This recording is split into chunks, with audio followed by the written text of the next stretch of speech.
Hello. This is Tabletop to be Read Series 2. Even though it's one night only here, we are pulling Rebel Scum off of the shelf and bringing it to you tonight. We're going to get into what Rebel Scum entails a little bit in just a few minutes. But first, I want to introduce myself. My name's Kat. My pronouns are she, her, and I will be the government through today's adventure. I will pass it around the table. We're going to go in alphabetical order of your first real name. Yeah. And your name, your pronouns, and just introduce who you're playing. We'll get to meet them once we dive into the action. Hi, my name's Bella. My pronouns are she, her, and they, and I will be playing Eris. Eris is our rogue Vanguard for today. Okay. I am Christoph. I'm a game designer, made a game called Free Spacer, working on another one, honest. And I'm going to be playing Zel'Amon, a Ronin Alamari, which is like a Jedi, basically. Shh, don't tell anyone. And yeah. Oh, hi. Didn't see you there. I'm Jess. You might remember me from such thrilling streams as Eat the Reich. I'm here today playing Positronic Android K8T or KT. Amazing. Thank you. So today's game is Rebel Scum by Ninth Level Games. We are very excited that Ninth Level Games has given us a couple of digital copies to give away in the chat. So we'll be doing that a little bit later on during the stream. If you're watching this on the replay, you missed out, but you can still pick up Rebel Scum from Adventure Dice, adventuredice.ca, for all of your space swashbuckling needs, as well as the dice to go along with it. Um, there is a second edition of Rebel Scum coming out later this spring. It's going to have some clarifications and some updated art, but this first edition is amazing. The thing that I really like about this system, the polymorph system, is that it's designed for one shots. So it's designed for this. You can get your crew together for one night only, and things are what they are. Yeah. So it is a lovely system for that. We are looking forward to showcasing it for you. Before we get into our adventure, I do want to mention that this game is expressly very political. Our space scoundrels are going to be explicitly anti-fascist, but as a result of that, some of the actions of the government and the scenarios that they're put in will include fascism, state violence, misinformation, corporate malfeasance, government surveillance, government detention centers, and incarceration. Um, the world is in a place right now, and if you are in a place where you can't deal with that content, it's okay to nope out for right now. You can come back when it feels right, or you can check out another game. There will be more tabletop to be reads. Eat the Reich is already up. Similar themes, but maybe more your style and what you're feeling these days, or look for more streams in the future. So I do want to say that take care of you. That is the most important thing for us. And we, the players, will also be taking care of ourselves. We've met in advance and gone through some safety tools. So we are going to be using the X card. If you see people put their arms up on stream, they are going to cross their arms, and that will be the signal for us to just stop. So you'll see us all do that if something comes up that any player is not comfortable with. We've also gone through lines and veils in advance, so that we all kind of have a gauge of what material we're comfortable including in this world and what's just not going to happen during tonight's adventure. And last but not least, we also have our open table. So if something comes up that our players need to take care of, they may just step away for a moment. We will check in on them, but we will also keep things going in their absence, if it's at all possible. So I think that is housekeeping.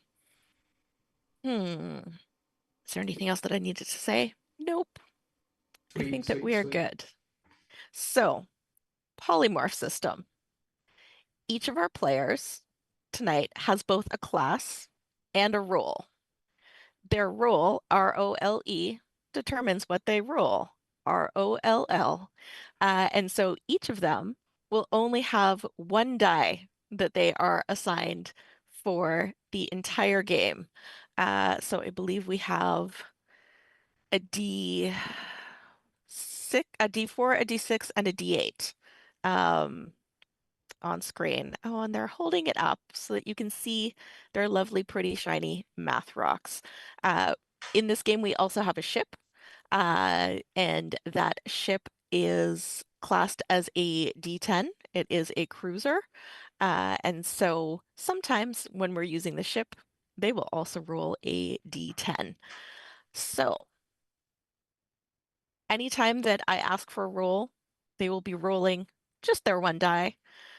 If they have advantage, they get to roll two, but it's the same dice. And if they have disadvantage, they get to roll two, but they have to succeed on both of them. There is a resolver, a kind of a range of roles that fall in the realm of success. So we'll explain those as we go along.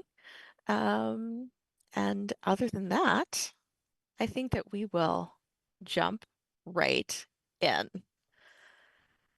So, trumpets blare and some text scrolls up your screen. Please use your imaginations because we did not have the tech or the time to make this a legally distinct crawl. The next rebellion. This in the future will be retroactively titled Episode 8, The Next Rebellion.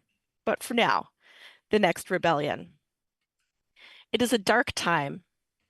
Baron Deathray and his kill troopers hunt down all dissension from the evil Killstar Republic. Fascism and terror rule the star system. In the darkness, a motley band of revolutionaries, traitors, criminals, robots, and other rebel scum are trying to fight back. You are our only hope. Since acquiring a Republic cruiser, your crew has greatly increased the firepower and capabilities of the next rebellion. Currently, your mission has taken you to the Belt of Orion, where the Killstar Republic has installed a network of beacons in an attempt to identify and capture citizens who are trying to flee conscription on the inner worlds.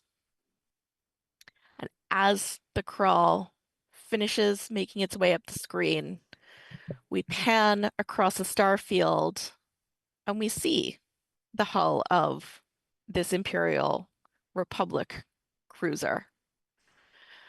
It's a little bit battle-worn, but of particular note, as we scroll across the exterior, you see where something has been scratched out, erased in a way that leaves no sign of what was there previously, but does indicate that the erasure was done with some force and maybe even some violence.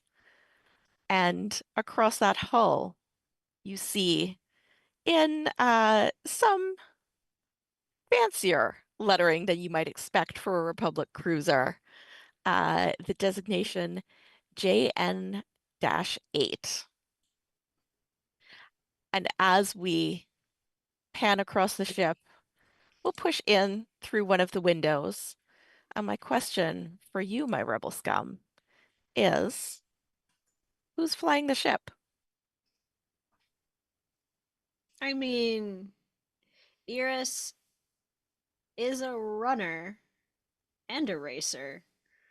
So I think that they're sitting at the helm, just keeping an eye on things. We're on autopilot right now.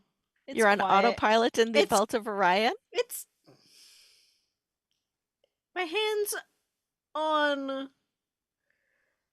the steering, but we're just cruising right now. It's quiet out. Okay. It is quiet for the moment, but what you have been doing, kind of for the past couple of days, is picking a target, one of these beacons, in this network that the Republic has set up, um, and getting close enough to target, destroy them, and then hopefully move on to the next one. You're probably about halfway through the number of beacons that you would need to destroy in order to make a big enough hole in this security net, for ships and small transports to make their way from the inner part of the solar system to the outer worlds where the reach of the Republic is just not quite as far and its grasp is not quite as firm. So you know that the next beacon should be coming up relatively soon. But for the moment, you can sit there and cruise. Where is our fighter? Uh, Zel'Amon is currently meditating in a like it's the former like common room of like the officer corps that has been. It's got like a little like garden because it's super nice and everything and all. So he's just meditating, floating about 6 feet in the air on this like huge 2-story like little dome area that the officers use for like relaxation. You can tell it's been like graffitied and stuff over time by someone, and he's just sitting there floating in midair, cross-legged. Lovely.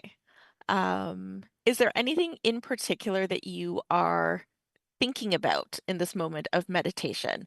Or is it just kind of trying to empty your mind and be one with the universe around you? I think he is, of course, doing that, but his mind keeps coming back to his former master, and he's again reaching out to see if he's still alive. Okay. At the moment, you don't hear anything. And I think we move on through the ship. And where do we find Katie, our robot?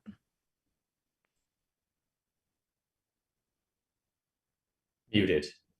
You need to turn your robot voice box on. You have to like click. There we go. As we push through a say cabin crew door, the tone shifts somewhat. The lighting shifts, shades of fuchsia and orange. Relaxing music plays over a local comm system, and you see two figures, two distinctly, almost cartoonishly feminine figures. Um, One is a physical body, an android, Posidroid specifically, Katie. And then you see a more ephemeral presence, similar physiology, but obviously a hologram, the positronic android version of Janet, aka our ship, and Katie's girlfriend. Uh, Lovely. the scene opens on the two of them in space lycra, space lycra, Yeah, uh, equivalent of space lycra, or the metal facsimile of space lycra, uh, and they appear to be doing space Pilates and space mantras. And we cold open on Katie. Okay, Janet. I am the captain of my own starship. You have to repeat the mantra, Janet. Apparently, that's how it's effective. you are the captain of my starship. Okay, so really close. We're gonna try the next one. I And I here meaning you, Janet, you are the director of my own trajectory. You are the director of my trajectory. Right. Okay, we're gonna get there. We are gonna get there.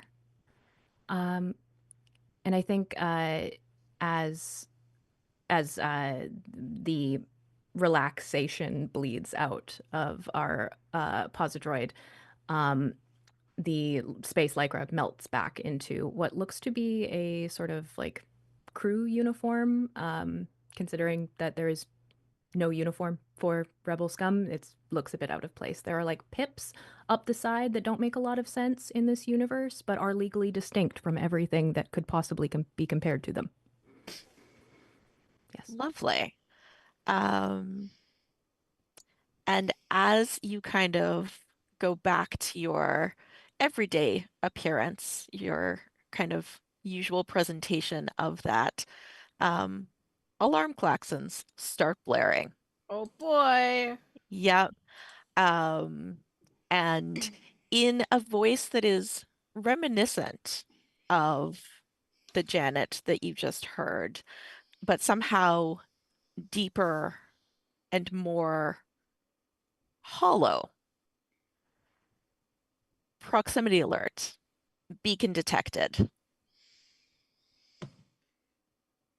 All right, folks. Okay. I float down and start heading for the ridge, I suppose. Okay. Katie Headed will to the also make bridge. it towards the bridge. Okay. It should be noted that the complement of a cruiser is normally more than 3 crew. And yet, the 3 of you have chosen to keep this space for yourselves for the moment, along with Janet, who both is in the space but is also the space itself, for you. And so, yeah, you've kind of crossed some cables, I think. And there's a lot of physical connections between different parts of the ship in order to make everything run properly from the bridge. So you are all able to make your way to the bridge. The Orion Belt is notoriously difficult to navigate. It is unmappable for the most part because it used to be planets and it is now no longer planets. Um, it became not planets before the Killstar Republic was fully installed, but any record of what used to be in this part of the solar system has been lost. And so all you know is that there are rocky fragments,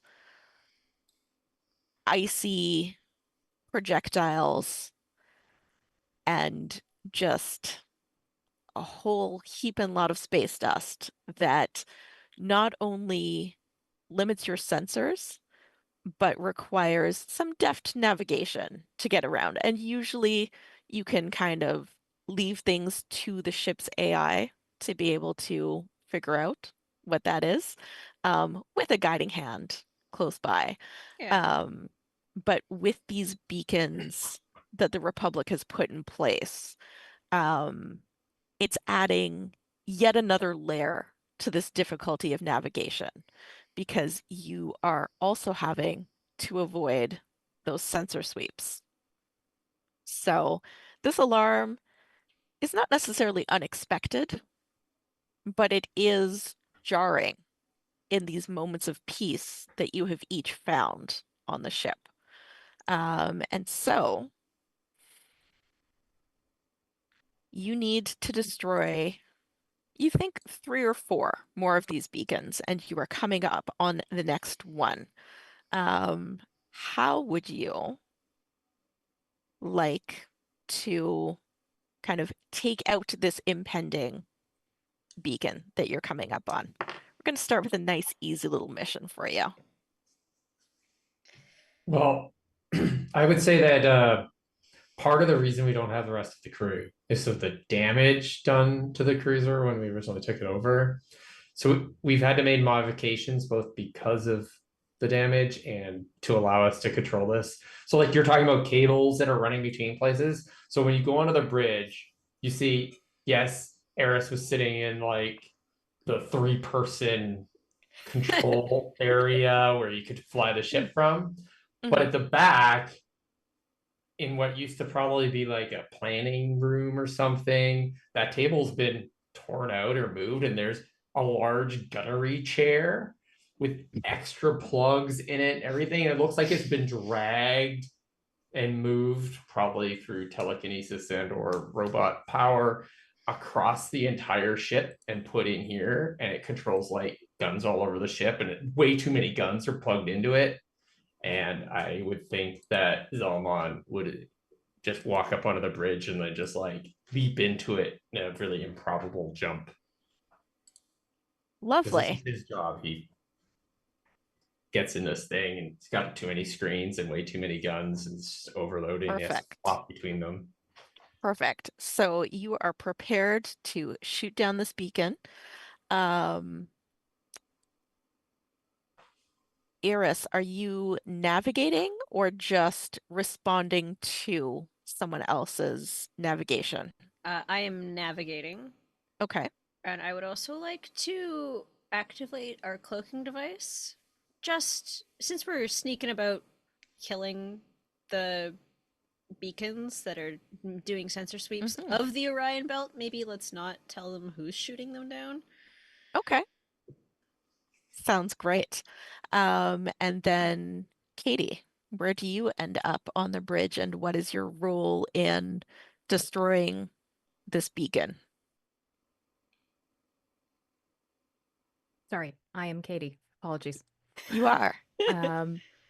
So a hatch somewhere just like off to the side of the new gunnery chair opens from the ceiling and unfolding with that unsettling grace of something that is not human.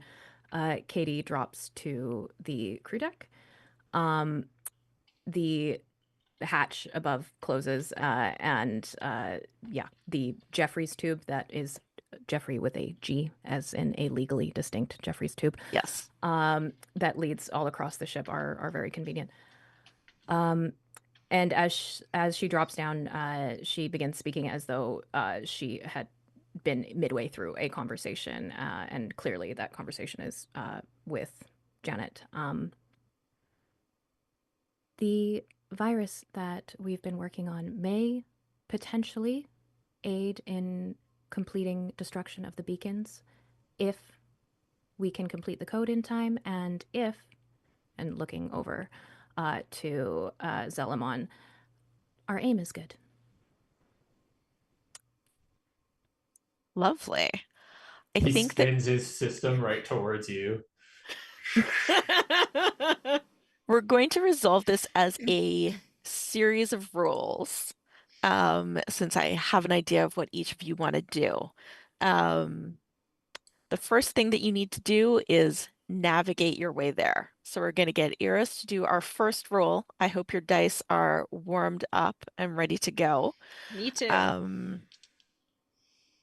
don't know that you necessarily have any skills or edges that would help you with the navigation part. What about Racer? Racer is where you go very fast. Fast. Are you going What very about fast? Runner? What about Runner? Runner is the smuggling people part, which we will get to. That's okay. We're not going very fast. Through blockade. This It's like a sky is full blockade. of rocks. This sky is full of rocks. You can't go fast through rocks. Okay. You can always go faster. I'm going to say that this feels like an intel roll to me. Okay.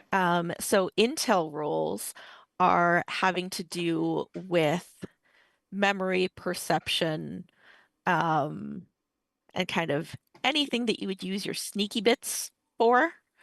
So this feels kind of like sneaking to me. If you want to argue that it's a move instead, you can definitely do that. Well, Well, am I moving me or am I moving the ship? You are moving the ship. However, you get to roll the ship's die regardless Okay. because you're in the ship and you're taking action with the ship. So you are going to be rolling your D6 as the Vanguard roll Yep. Quick question, and your Eris. D10. And are we going to make this intel or are we going to make this move? I think it's intel. Jess has a question. Well, you are using Janet in this role, and Janet is a supercomputer. Just saying. She is. Do you want to use the mega computer edge to give yourself advantage? I would like to, yes. Okay. So roll 2d10s. Yep. So Oh, that's girls, those 1d10 for the ship. Mm-hmm. A second d10 because the ship involves a mega computer. Is that Yep. what I just said? Yep. As the edge. And then the d6 for your roll. You need to roll a 2 or a 3 on any one of those dice, and you will succeed. A 2 or a 3 or higher? Or Nope, just a 2 or a 3? just a 2 or a 3. That is how resolvers work. What about ultimates? What about ultimates? Yes. If you rolled Okay. a 1, we've got something, or if you rolled a 6 on the d6 or a 10 on the d10. This is very funny. So, on the first d10 just for the ship, I Mm-hmm. rolled a 1. On the Okay. second d10 for my edge, for my mega computer, I rolled a 9. Mm-hmm. And then on my d6 for me, using Intel, I rolled a 5.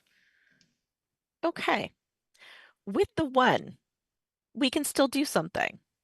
So when you roll a 1 in this game, what happens is you get a key bonus. That key bonus is if you can tell me how your role, your background, or one of your edges would let you succeed, right now you get to succeed. I've got experience piloting. I've been piloting out here for years. Okay. We've All got right. just. I know it's the Orion Belt, so it's a lot of space rocks and dust, but It nothing I can't is. handle. I think that in this case, there's a little bit of turbulence. The ride gets a little bit bumpy. It's not quite as smooth as you're used to when you're just cruising around. But we will count that as a success. Heck yeah. All right. Now, my understanding is that our robot duo, Katie and Janet, are trying to cook up a virus to be delivered by projectile. Yes, Okay. You don't have very much time for this one. that's fair. It So, is something that Janet has been working on, but due to issues with the mhm, AI, we have been hampered in our pursuit. But mhm. if we can succeed, then perhaps the relaying nature of this virus can help destroy more than just one beacon, which would be Absolutely. ideal. Yes. This also feels like an intel role to me, or for you as the robot, it would be a data role. Does that feel fair? Yeah. Okay. So you get your 1 die, which is D4 because you're the expert. You also get 1 die for your ship because Janet is helping you, so you get your D10. I think, however, that you're at a little bit of disadvantage here because you have limited time and things aren't working quite right with Janet integrating into the ship's system quite yet. So that means that you're going to roll 1d4, 1d10. They both have to succeed. So they both have to be either a 2 or a 3 in order for you to succeed on this task right now. Right. Oh, I thought she'd roll 2 die 4s, and both of those would have to succeed. Because of disadvantage. Ooh. We could do it that way. It's complicated with the ship. Do you want to Yes, the have ship to? complicates it. Yes. Do you want to have to roll 3 dice within the range, or just 2 dice within the range? Daily I'll shoot be dice, I'm easy. okay. Let's make it fun. Okay. You're gonna roll your 2d4s for your disadvantage Okay. and 1d10 for the ship. I'm not gonna try and make you roll 4 dice and hit a 2 or a 3 on all 4 of them. But you do have to hit a 2 or a 3 on all 3 of these dice in order Oh, to 3, succeed. really? All Shit. right. First D4, Yep. that would be a 4. Okay. Second D4, Mm-hmm. that would be a 3. Okay. And the D10, 0. Sorry, 10. 10? 10. Yes. Okay. So she So rolls max on both dice. the good thing right now is that your ultimate can succeed spectacularly in this moment. So you can have a success. But that is only because the balance of the solar system is currently in the light. Once things start getting darker in the solar system, your ultimate won't always be a success. So, in this moment, tell me how you managed to work with Janet to complete this virus in a very short amount of time. I think you see Katie go and stand near a comms workstation and place a hand on it, and you just see them go entirely still. And what for Janet and Katie felt probably like several hours looks a lot more like 15 seconds for everyone seeing it from the crew deck.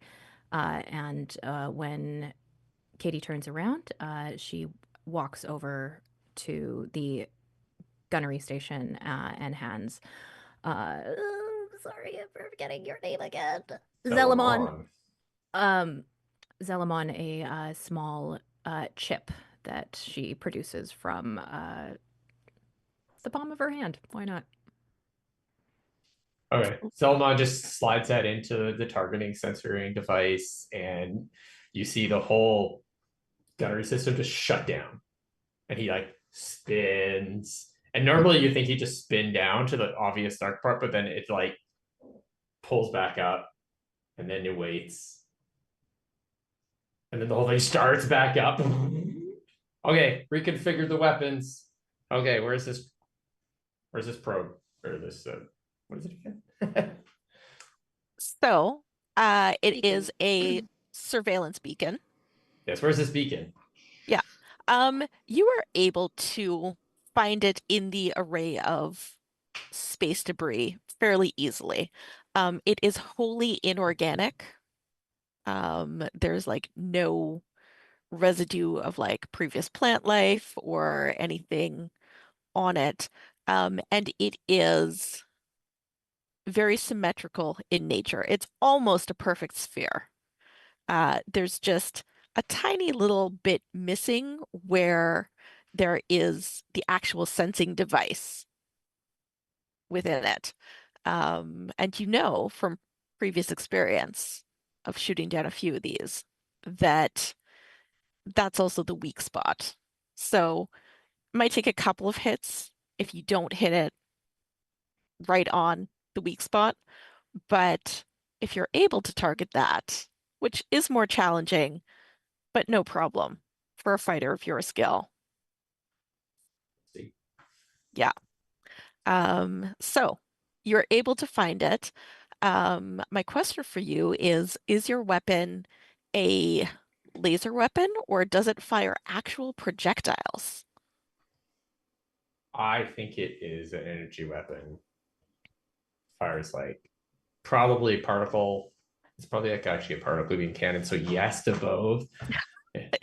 Why It's not an both? energy weapon that Technically, accelerates very physics. small things near the speed of light.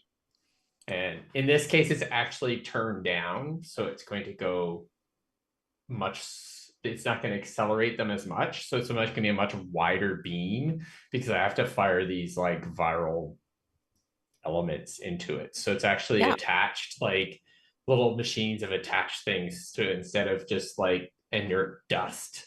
They're now like these weird little like balls of machine parts, almost like little like viral delivery systems.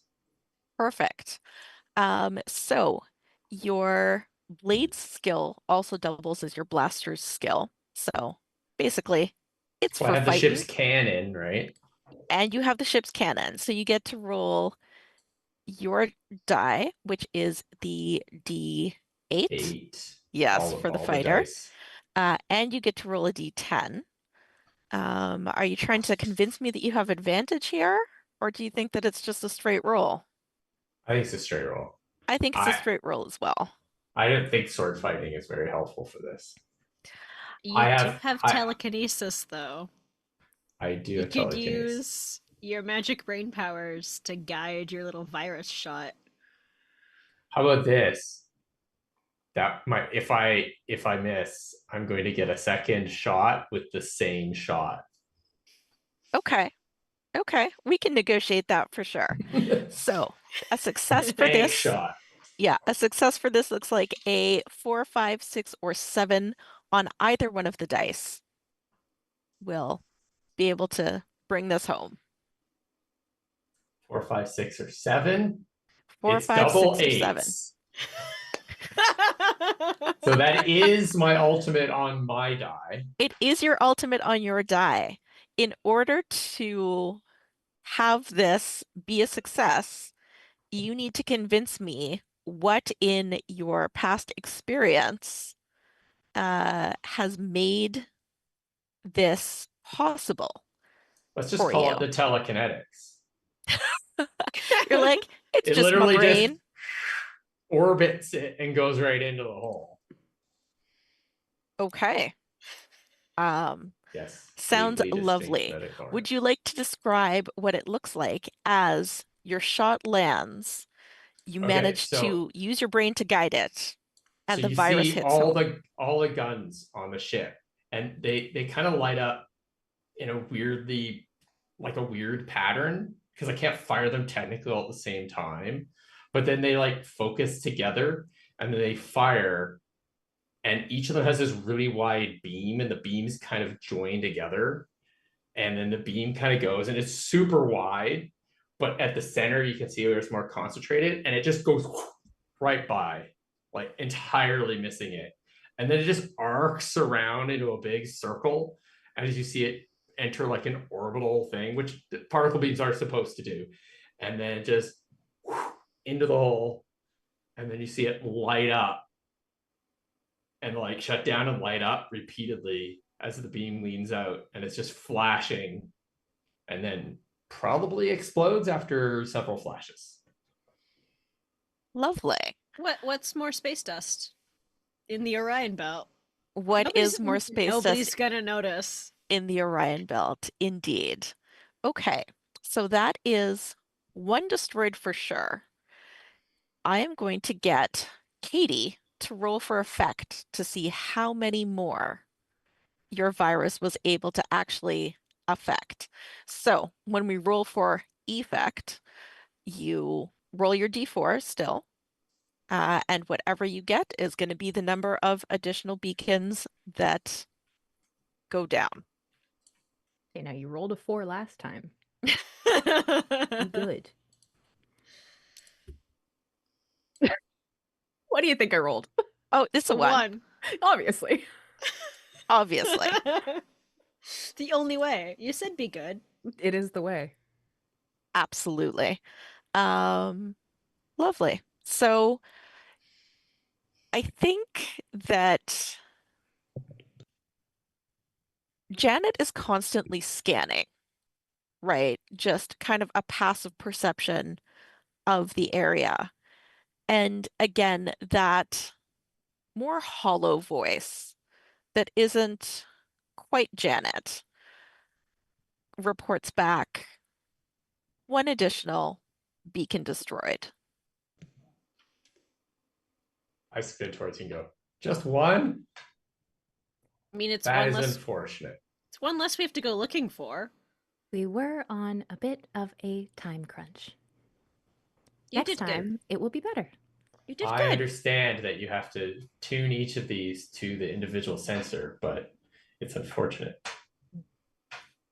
Cutting through your chatter is a different klaxon going off because there are always alarms going off on this ship. I mean, Constantly. it's a big ship. However, this With one holes in it. is a proximity alert Whoop. for incoming Whoop, Republic whoop. fighters. Oh boy. You know that you are cloaked, so you've got that in your favor. But what would you like to do to try and avoid them? Janet, how many Republic hostiles are you identifying? There are currently 3 small vessels on my LiDAR. Hmm. So shuttles are really small, right? Mm-hmm. And Eris is a real hot shot, right? Mm-hmm. Mhm. And if you hit a bunch of fighters with a cruiser, they wouldn't be existing anymore, right? Correct. Correct. Okay, just However- asking a question that Bella might not have considered. No, yet. I was thinking Mhm. about it. The problem is, there's space rocks everywhere, and I don't want to explode our ship more. I would Oh, appreciate just if we I mean- tried fighters. to put less holes in Janet. Yes. If you navigate well, you could avoid most of that debris. Okay. It'll be fine. It'll be fun. It'll be fine. All right. Who wants to go fast? What you do? Let's go. All right. So, I think that this would be a move. This is 100% a move. A move. My move. One sec. Okay. And then I am using my racer edge because we're Mhm. going fast, baby. Absolutely. So that's my 2d6s. It is your 2d6s. And You're Janet doing is- this in the full ship, correct? Not Yes. just the shuttle? Yes, we're flying with Janet. Okay. So you get 1d10 for that. Unless you can 1d10. tell me how some part of Janet is going to help you. I mean, they in won't this. see us coming. We're cloaked. We're currently cloaked. Our cloaking device is active. They will not see us coming. All right. You can I have can- advantage for your ship can- as well. Blindside them. You can have 4 dice to try and Let's get go. to try and Gonna get a hit 3, by 4, or giant 5. invisible wall. So Just I a need giant invisible wall. a 3, 4, or 5 on Yeah. all of them? On any of them. On any of them. Okay. When it's advantage, it's any of them. When it's Cool. disadvantage, it's all of them. Okay. So I have a 2 on a d6, a 3 on a d6. I'm just going to keep rolling for funsies. Sure. A 7, and a 4. Okay. That's good. That's a lot There of is a successes. success in there. And so first describe how you get this cruiser up to ramming speed. And then second, describe what it looks like as your invisible ship slams into, roll your die for effect as well. Which Just- one? Your d6. 4. Okay, since there were only 3 on the radar, tell me how your ship slams into the 3 that Janet warned you about, plus an extra one that hadn't shown up yet. All right. So um, Eris flips the flips out of the chair that they were sitting in and over to like the helm, not just like navigation, but like where the pilot seat is, and says, "Hold on, everybody," and guns the thrusters all the way to full, and we go shooting out of this asteroid field, and just as we hit the first ship, uh, we kind of domino them all together and go pop, pop, pop. And as we hit the last one, the fourth ship drops out of hyperspeed, or whatever we're calling it, faster than light drive. Um, and just as they pop out of their faster than light speed, we kind of slam into them and they just kind of go scattered and there's sparks flying everywhere. Lovely.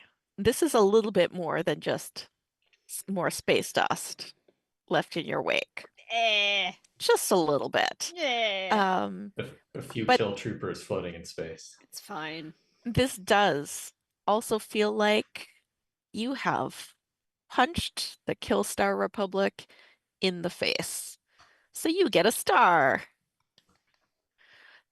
Now that you have a star, that means that when you take an action that would fulfill your, what do you call it? Your shining star. So essentially your primary character motivation, you would be able to do so without having to roll your dice. Cool. We'll be giving out more stars soon. But for the moment, I think that you have moved away from this immediate location. There's still kind of at least one more beacon that you need to get rid of. And you can get there fairly quickly because originally Janet was on kind of a leisurely course between them, so as not to attract attention. But it seems as though maybe you have attracted some attention now. And so maybe getting there fast isn't such a bad thing after all. It'll take them a while to notice that we took out 4 ships anyway. There's a calm delay. Will it? Will it? We don't know. That's what I choose to believe. You can choose to believe that. So as we proceed to the next beacon, you will have a few minutes to kind of reset things. So is there anything that you want to do differently this time than you did last time? I don't think we need to hack it this time. We only need to take down one more beacon, right? At least one, yeah. Oh, more beacons equals better. More Good beacons point. equals bigger hole for like more ships and or bigger ships to be able to get through. I think Katie will begin making her way back up the Geoffrey's tube, and will be going for a bit of a walk near one of our comms beacons that is towards the top of Janet's hull. From there, Katie is going to upload the virus that we've been working on, and as we are flying past this beacon, regardless of how shooting it goes, hopefully we can pulse a signal that will drop that beacon and any other ones in the vicinity. Okay, so essentially, rather than trying to upload the virus via the beam, you're going to just stand out there and do it yourself. Katie has a theory that the reason the virus did not replicate in the way that our digital models had predicted was due to the velocity of the wide beam. Yeah, we're trying a different method this time. Okay. Particle beams can only be slowed down so much. This is fair. We It are is all at the mercy of true. physics. So, to me, it feels like because this is the only different thing, that's the only thing that we would necessarily need a roll for. unless y'all want to roll some more dice, which is always fun. And if you're a dice goblin like I am, you may want to. No, I think it's I okay. will always Let's roll the new the clicky morphing. clackies. Yeah. Okay. So, Eris, you are piloting very fast, but Yeah. managed to like bring the trajectory right in line and kind of slam on the brakes a little bit. Hold on. As the brakes slam on, then Zel'Amon, you're able to line up your shot, fire. You know that you need to pause for just an instant for Katie to do their work. So let's have a roll. Does this feel like another intel roll to you? Data? Data makes sense. Yes, data roll for you, fortunately. because you're a robot. Yes. And I am also a mega computer and I am on the outside of the ship, so I am also a spacer. Okay, so you would like to have advantage? I really would. Okay. You can roll your d4 twice. Okay. I think you don't get a ship die this time because you are That's on the right. outside. You are still connected to Janet, but Janet's No, work I'm in a this mega is computer. yes. Yeah. You are also a mega computer, but Okay. like Janet's part of this is done, Yeah. and this all comes down to you. Okay. So I mean, all you they're have always to do, connected at the heart Right. anyway. So. yes, All right. I'm gonna roll. roll 2d4. All right. Tell me First that one of one. them's a 2 or a 3. First one was a 4, so. And the next one was a 1. Oh, come on! Okay. Give me 1 second. I'm getting other dice. You've got an ultimate. And a key. What is the key? What is the key? So the What does key that mean? bonus triggers when you roll a 1 when you're trying an action. So your Okay. key bonus, if you can narratively convince me that you have the skills to pull this off, then you can succeed. Okay. Okay. Jess took that as a challenge. As a nearby dwarf star just crests behind a moon, we see the Posidroid's shape illuminated on the outside of Janet. Janet's name being fully on display as well, just to give you the like cinematic vibe here. We find Katie next to one of the comms beacons, and as they are just frantically trying to get this virus uploaded in time for the drive-by, they take a moment to ground themselves and remember that Katie is not alone. Katie is never alone, not anymore. Janet is here with her, and no matter how this turns out, it's going to be okay because they have each other. Yeah. Through the power of love. That's how Katie's doing that. The power of love. Yes. I will allow Final the answer. power of love to succeed. Roll your d4 one more time for me. Okay. All right. No, Is not this your new one that you got? Yes, we're gonna go with, you know what? Actually, we're gonna go with the blue Blairy so I can specifically blame someone if it doesn't roll right. Someone who I'm not meant to talk to. Okay, so that rolled out of my dice tower and is gone. So Okay. Into Great. the void. we're gonna roll the stuck on Nimbus instead. A 2! A 2! Yay. So Yay. you sense in the moment before the particle beam hits that you have managed to take down an additional 2 beacons, which would fulfill the mission that you've all been given by the Next Republic. Or, sorry, the Next Resistance. Ooh, no more Republics after this one. No. No. So the Next Rebellion? There we go. There we Correct go. our word. You need There are a sticky lot notes. Yeah, there are a lot of R words in this game. Republic, rebellion, resistance, Rogues, rogues, robots, rebels, Ronin. we got them all. Um, but your assignment that came from the next rebellion is now complete. And for that, um, Katie and Zel'Amon will also get a star because you have stuck it to the Republic. Yay, us. Yay! Yay, us! Yay. None of you managed to fail anything, which Oh, but we tried. We really, really tried. just means that the next scene has to be a little bit harder. We just And have to that's totally try fine. harder.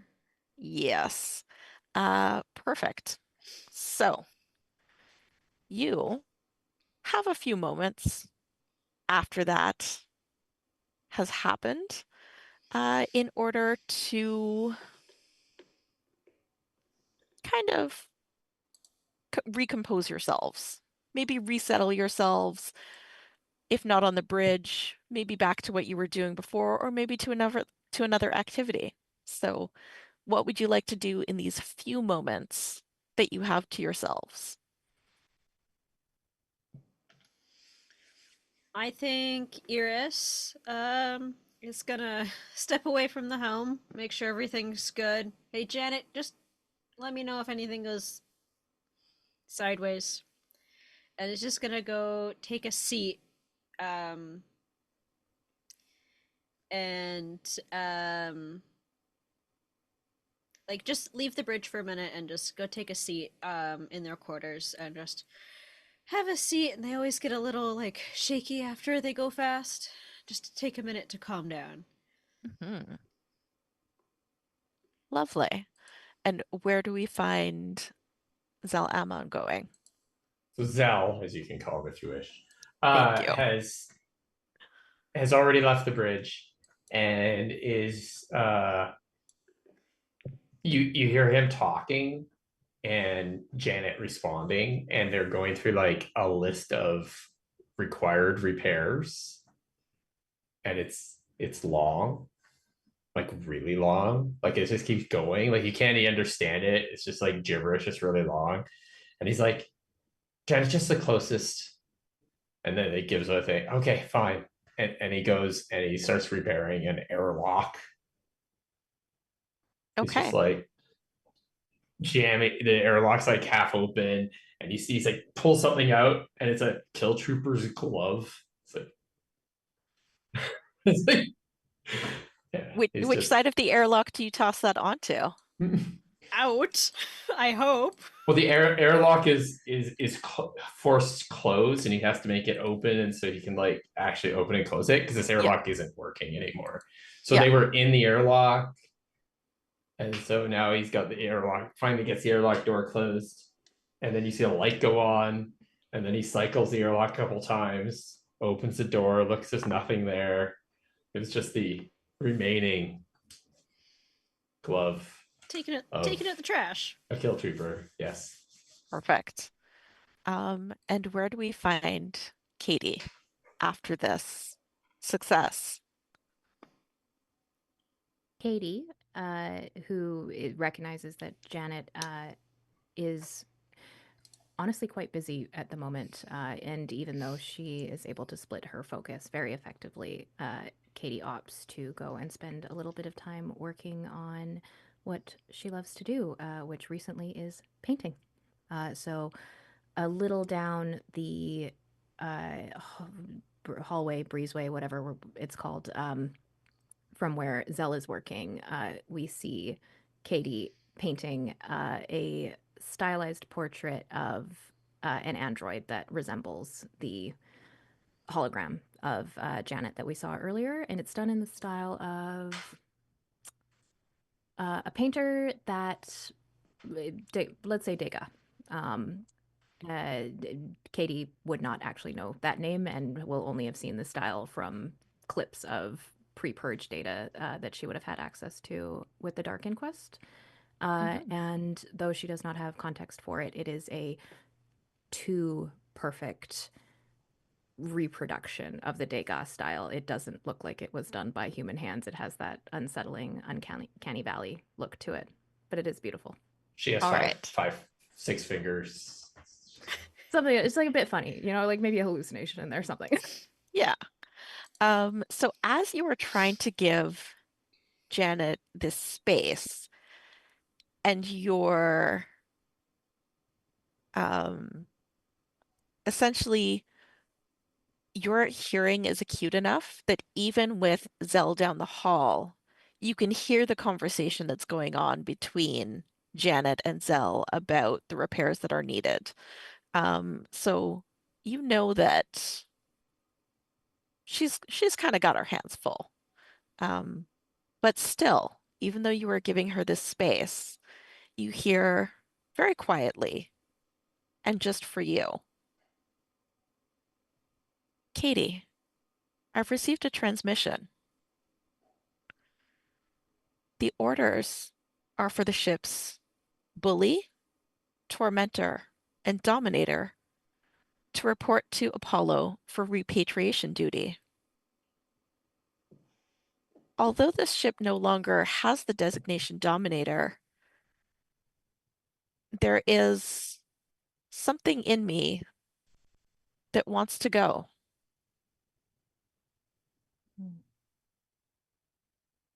That is worrying. When did the communication come through? It came through 2 minutes ago. And is it directing a timeline for repatriation? The orders are immediate. Right. This seems like something we should let the others know about. Janet, I know that the integration of your code is not going as smoothly as we would like, but do you feel as though there is any, let's call them intrusive thoughts, that may cause any distress for the crew? I am not distressed, but I do feel the need to go. As the director of my course, do you give me permission to go? Oh, if this isn't a quandary. Zell? What? I have a paradoxical concern here that I feel as though is rather time sensitive and also involves you. Janet, can you go on a ship-wide band and just reiterate what you've just informed me of? Of course. And as the kind of speakers open up to the rest of the areas where Janet knows that everyone else is, I mean, there are only 3 of you. It's not hard to keep track. So it's not just empty parts of the ship getting big broadcast messages. I think that at this point you've had the ship for long enough to kind of like tweak some things so that you just don't have big echoing announcements through empty hallways. So you've gotten that far, despite the fact that integration is not going smoothly, as we see. And we keep running the ship into things for fun. Mm-hmm. It's And so only other little ships. Get it right. Yeah. Only other little ships. And not into rocks. And so Janet repeats the orders that have been received for the ships with the designations Bully, Tormentor, and Dominator, which is the former designation of this ship, you all know, to report to Apollo for repatriation duty. I think you also know that what repatriation duty means is I was taking... thinking of asking Janet to give us a rundown of the imperial definition or the republic definition of repatriation to just remind everyone of this. Absolutely. So repatriation duty involves going to a planet, in this case, Apollo, which is just on the other side of the belt of Orion. So it's just on the outside of the belt, to pick up detainees who have been apprehended trying to escape their military service that they've been conscripted onto on the central Republic planet of Eris, which is on the inner part of the system. So at some point, they were tagged going through the belt, identified, and kind of at their first stop afterwards have been detained, have been either brought to Apollo or were stopped there for refueling or whatever their ship needed to do. And now your ship has been tasked with going, picking them up, and taking them back. Dang it. Okay, Janet. Concern number one, you took 2 minutes to give us this message. That's a bit concerning. Why did it take so long to get that message? You were in the middle of your mission, and I didn't want to interrupt. Okay. As I'm like, sure. That sounds more like you were contemplating whether just to do it or not, fighting with the Dominator. Got it. Okay. Janet, you're not the Dominator anymore. Correct. I'm Janet. Yes. You're like a person. The Dominator was not. I mean, I'm not a person. I'm a posidroid. Yes. She is right. And Dominator was also not a person, but Well, also not a posidroid. No. Dominator didn't Dominator, have your mega computer to make him smart like a Posidroid. You do. That's why Dominator it's taking up 6 decks of Kill Trooper space. is this vessel. Dominator is this Was space. this vessel. Dominator is dead.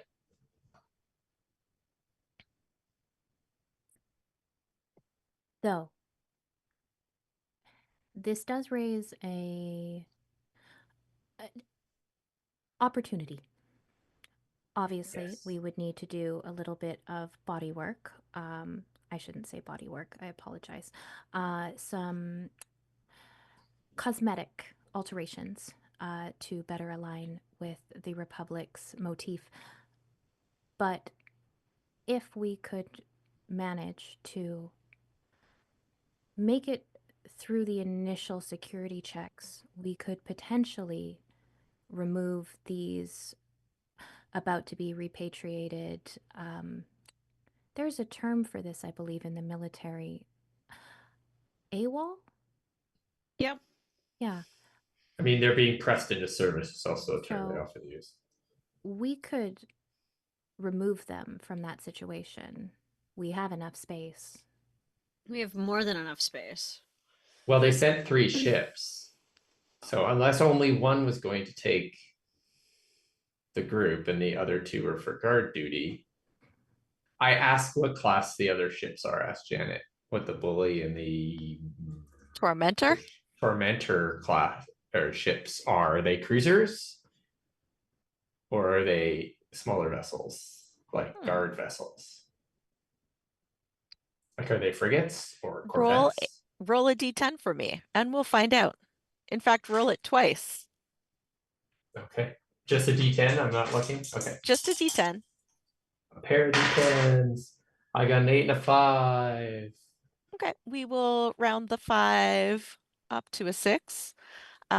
So that means that you have a corvette and a frigate, I believe. So slightly smaller. Dominator would have been the largest ship That is of, very good news. That yeah. means we are probably the ones, this ship is supposed to be the one that's actually carrying the people. Well, the fact that they're talking about Apollo has me incredibly concerned. Why, Eris? My sister's there.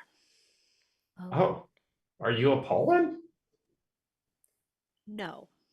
Oh, you didn't look at Apollon, so surprised. Well, it seems then our decision is made. We have to. Yes. But Janet, we're not following that order. We're going along on a separate mission, which is to infiltrate and liberate these people from the Killstar Republic. For all practical intents and purposes, though, Janet, we are following the direction. We just won't be doing exactly what they are directing once we arrive. We're playing pretend.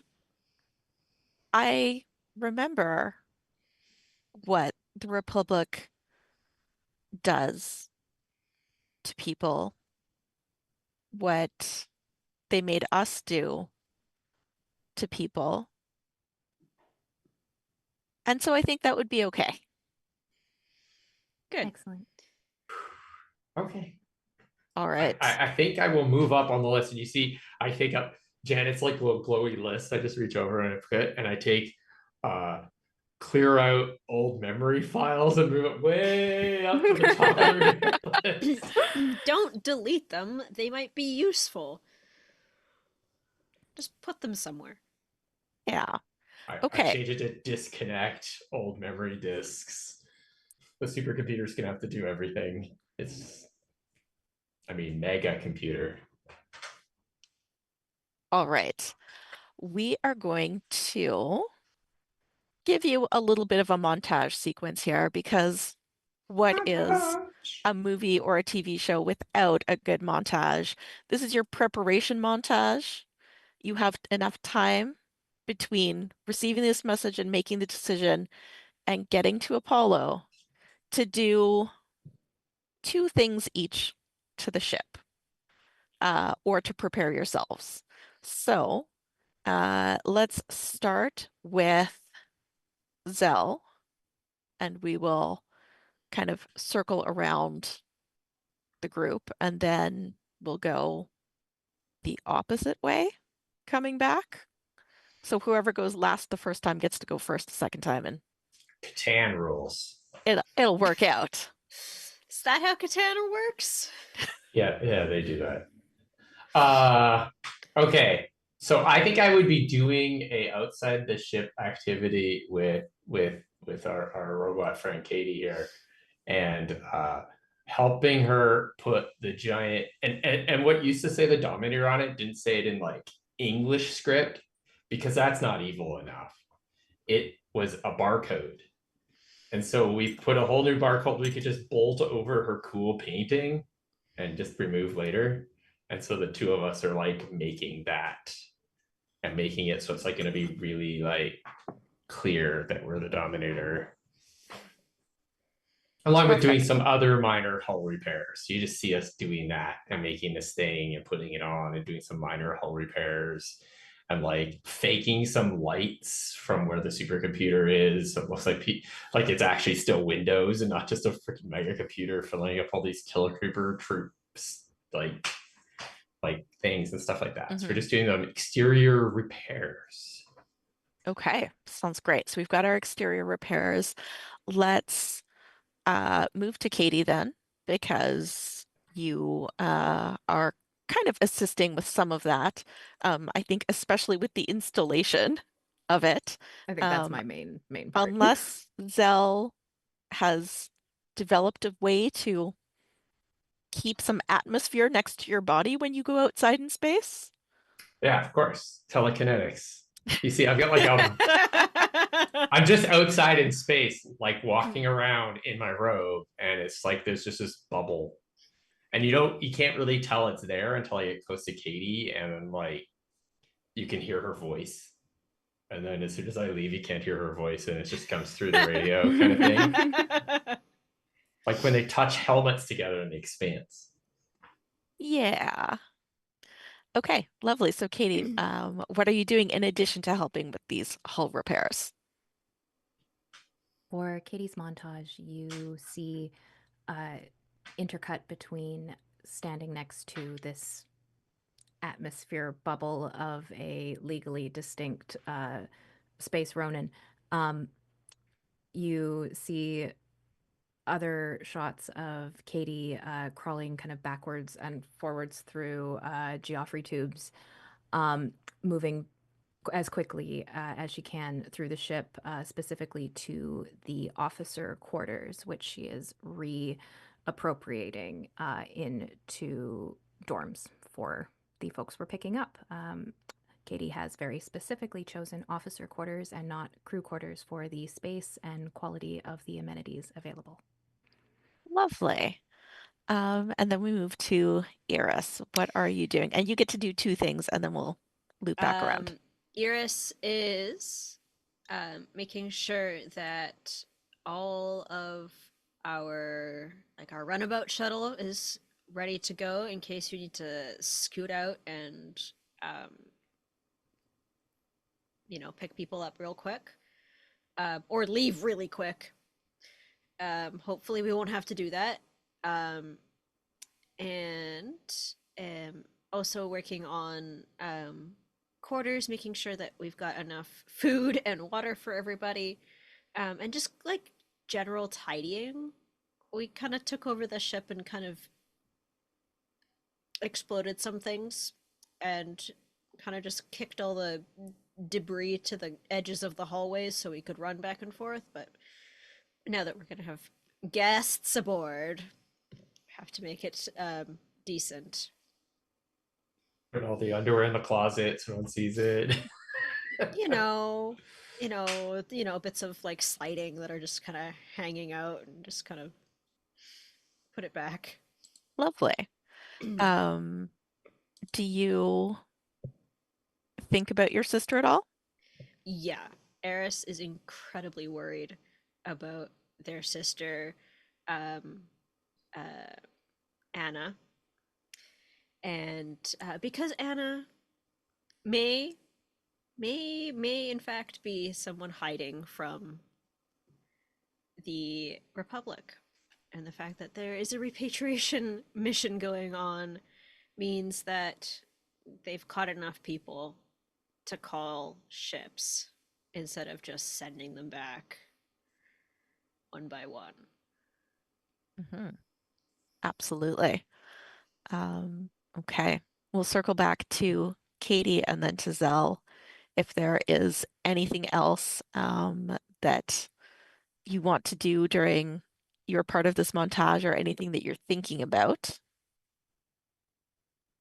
I think that Katie, in the process of readying the dorms, is likely going to also help with any sort of repair to any like replicators, anything that helps create food or drink for folks. Perfect. And then finally, Zell. So Zell is you see him like popping into the scenes where Katie is fixing up the quarter, or whoever's fixing up the quarters. Is it Eris? Anyways, where they're fixing up the quarters and coming out with bits and pieces of like clothing, and then you see a scene where he's putting together various pieces of uniform, like throwing out parts, okay, mix matching them until he has like a kill trooper armor that will fit Katie so they don't know she's a robot, and then like two officer uniforms for Eris and himself that are all going to fit with the higher ranks that he can find that makes sense. Say, no, no, no. Really? No. It's like putting them on. Oh, I have to match it to these, that sort of thing. Some point during that montage, Katie will appear out of the officer quarters with an armload of different uniforms and just kind of drop them in front of you and go back to doing whatever else. All right. So your ship is re-republicanized as much as you can, to give it just that little veneer of being legitimate when you roll into orbit. You have done your best to prepare comfortable space for anyone that you are able to liberate during this mission. And things are seemingly going all right. How do each of you feel as you approach the planet? Eris is terrified.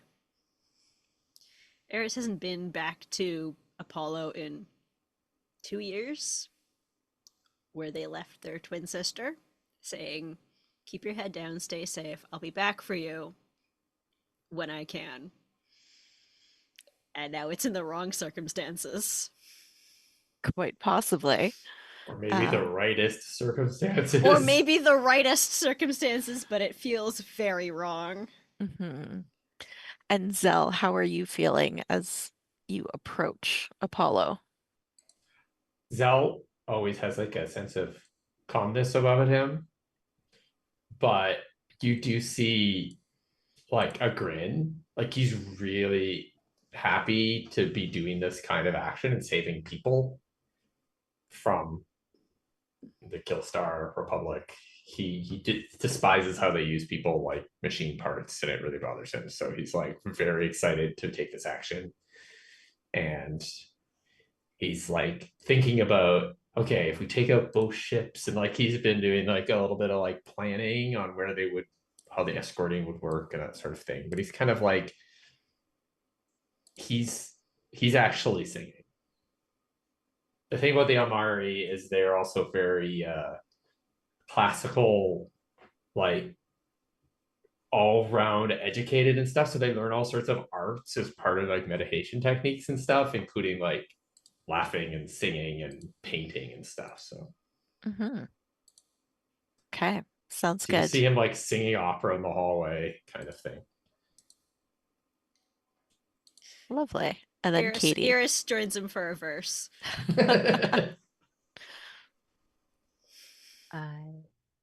Emotions are something that Katie has to consciously consider. It is something that is still in process for her. So I think with this many things to be done and this much subterfuge at play, emotions are currently not on consideration. So Katie is simply in that kind of calm, semi-detached energy that is often her default as she talks with Janet about how to lie, I guess, or how to lie by omission should any security personnel or space traffic controllers need to ping the ship for docking information or anything like that. Lovely. All right. So as you arrive in orbit around Apollo, the first thing that you notice, and there's a moment where it does blast out of all of the speakers on the ship, before Janet's able to tamp it down. And it seems as though there is this broadcast, so not targeted in any way, moment when it's just a stream of propaganda about how dangerous these individuals are and how the only way to kind of curb their impulsiveness and their anger is through military training and service. And that kind of assaults your ears for about 30 seconds before Janet is able to kind of quiet everything down. Thank you for turning that garbage off. I think it's like whenever you get like a streaming show and the commercial comes on and it's 10 times the volume Yeah. of the show, and you're like, wow. Yeah. It's absolutely that, and it is just vile, horrific misinformation. You all know. Um, and Janet says, I'm sorry. There is a network of satellites around this planet that are just sending out this information on open frequencies. And so my scans automatically detected and connected to them. Janet, are you able to identify the source of the broadcast? So Fox satellites. I think that someone is going to have to um, help out with that if you want to make it a roll. Yes. Data, data, data. Katie, upon hearing the stream of propaganda, feels, and I think this is where Katie puts lie to her emotionless vibe, um, as an emotion, an awful lot like guilt washes over her. Katie and Janet working for the Dark Inquest, which was the purpose they were created for, was a big part of creating the type of propaganda that is currently just polluting the space waves. And she will turn to one of the comms workstations and begin working on identifying the source of the signal. Hopefully, Okay. with Janet's help. Perfect. So it'll be Intel again. You do a lot of that. You're a robot and you're good at it. And you're an Um, expert. yes. So that is your D4 Mm-hmm. plus the ship's D10. Okay. If you want to convince me that one of your edges counts.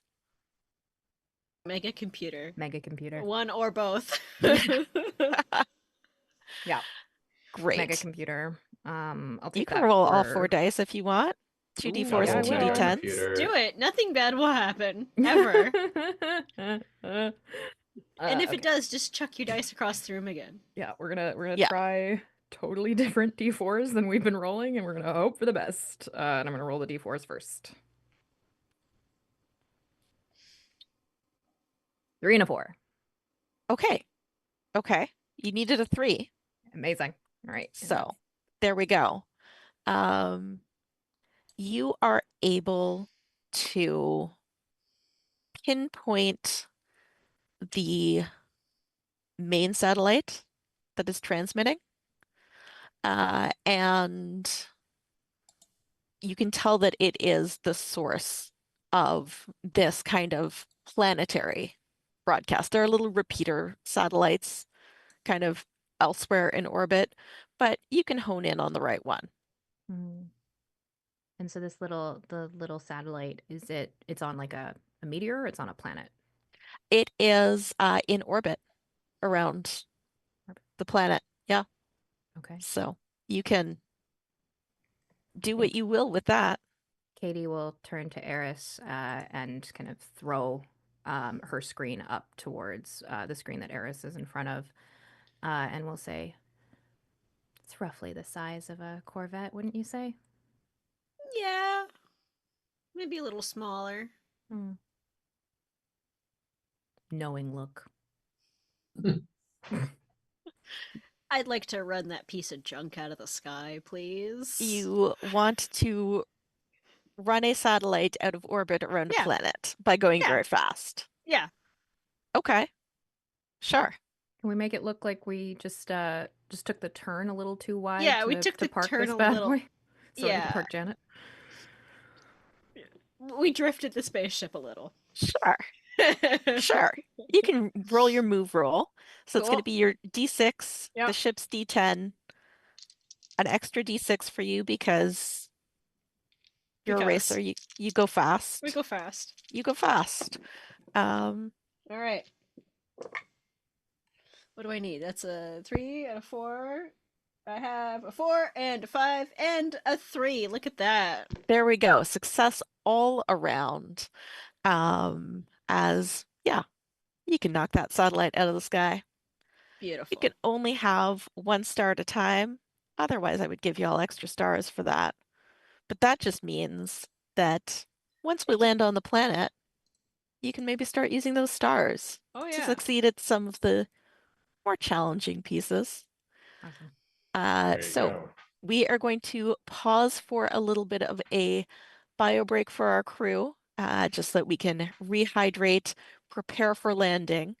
Probably about 10 minutes, but as we go to that break, we are going to give away our first digital copy of the current edition of Rebel Scum.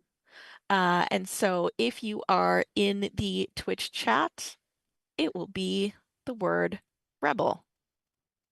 Please type the word rebel in chat. And our lovely Twitch moderator, Vahal, who is also Alex, if you're in the Adventure Dice or the TCTC servers, is going to let us know who the winner is after that break. So Rebel in the chat, we are going to break and be back in about 10 minutes.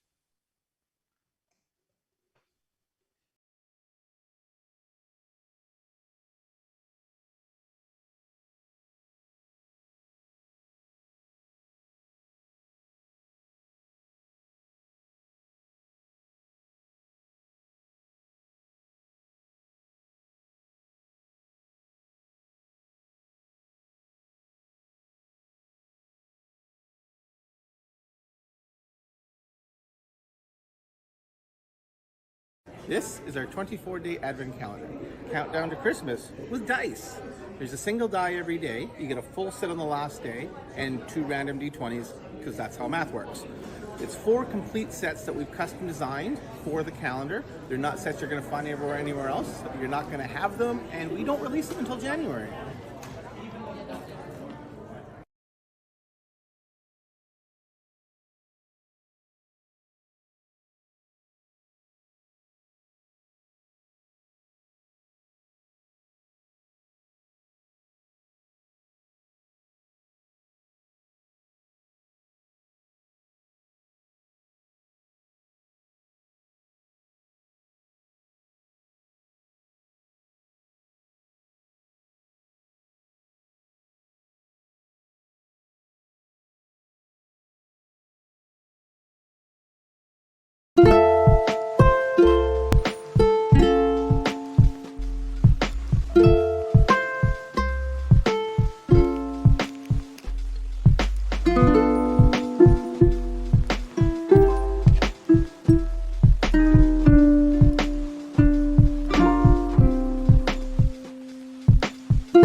Welcome back to Tabletop TBR. Tonight we are playing Rebel Scum on the table by ninth level games. If you want to win yourself a copy of the game, a digital copy, I should say, courtesy of ninth level games, you still have a couple more minutes to get your entry into the chat. Type Rebel, all caps, and our lovely moderators will be choosing an entry at random to get that giveaway. If you don't win one now, there's always a chance that you could win another one because we have a second copy that we will be giving away at the end of the stream, or closer to the end of the stream, I should say, not the very end. But we're going to jump back in. Before we do, for anyone who's just joining us, I do want to remind you that Rebel Scum is a political game. It is an explicitly anti-fascist game, and as such, we might be dealing with some topics that aren't right for you in this moment, given everything else that's going on in the world. Please take care of yourselves first if you need to take a break. This will be up on YouTube later.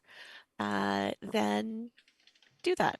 Take care of you and know that we are thinking of you, but this is our way of moving the next rebellion forward. And with that, we dive back into, I think you're landing on Apollo at this point, which is one of the outer worlds in the solar system. Does have a twin planet with it, but Apollo is where you have been tasked to go, and so it's where you shall land. There is kind of a spaceport here. Apollo is primarily in the industry, if you will, of processing and preparing the food that's grown on its moons for transport to the Republic. And so there are some fairly wide spaces, big enough for large cargo ships. So your cruiser fits no problem.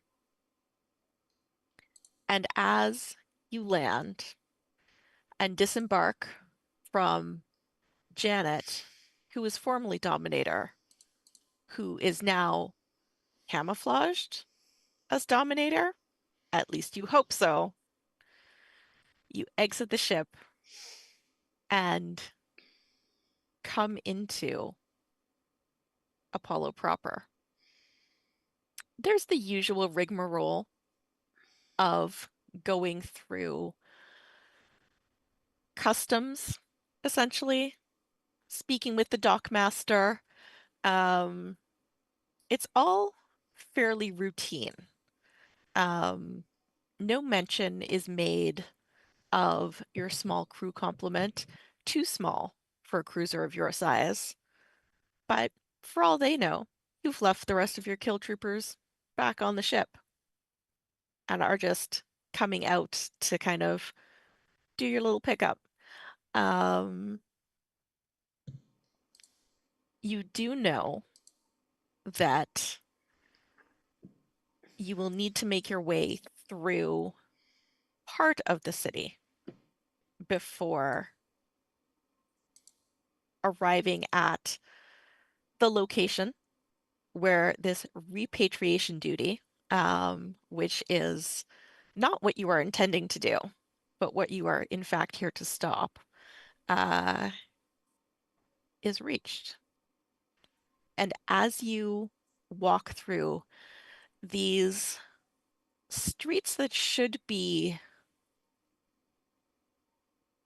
lush and smell of vegetation and have moisture and freshness, instead, what you are greeted with at every major intersection is a holographic projection of similar propaganda to what you were hearing when you arrived in orbit.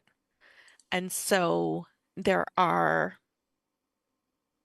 holograms larger than life, probably standing 8 feet tall, of Lord Euron Killstar himself, spouting what you know to be absolute lies, that the undocumented migrants are violent and dangerous, and that these impulses can only be controlled through military training and service.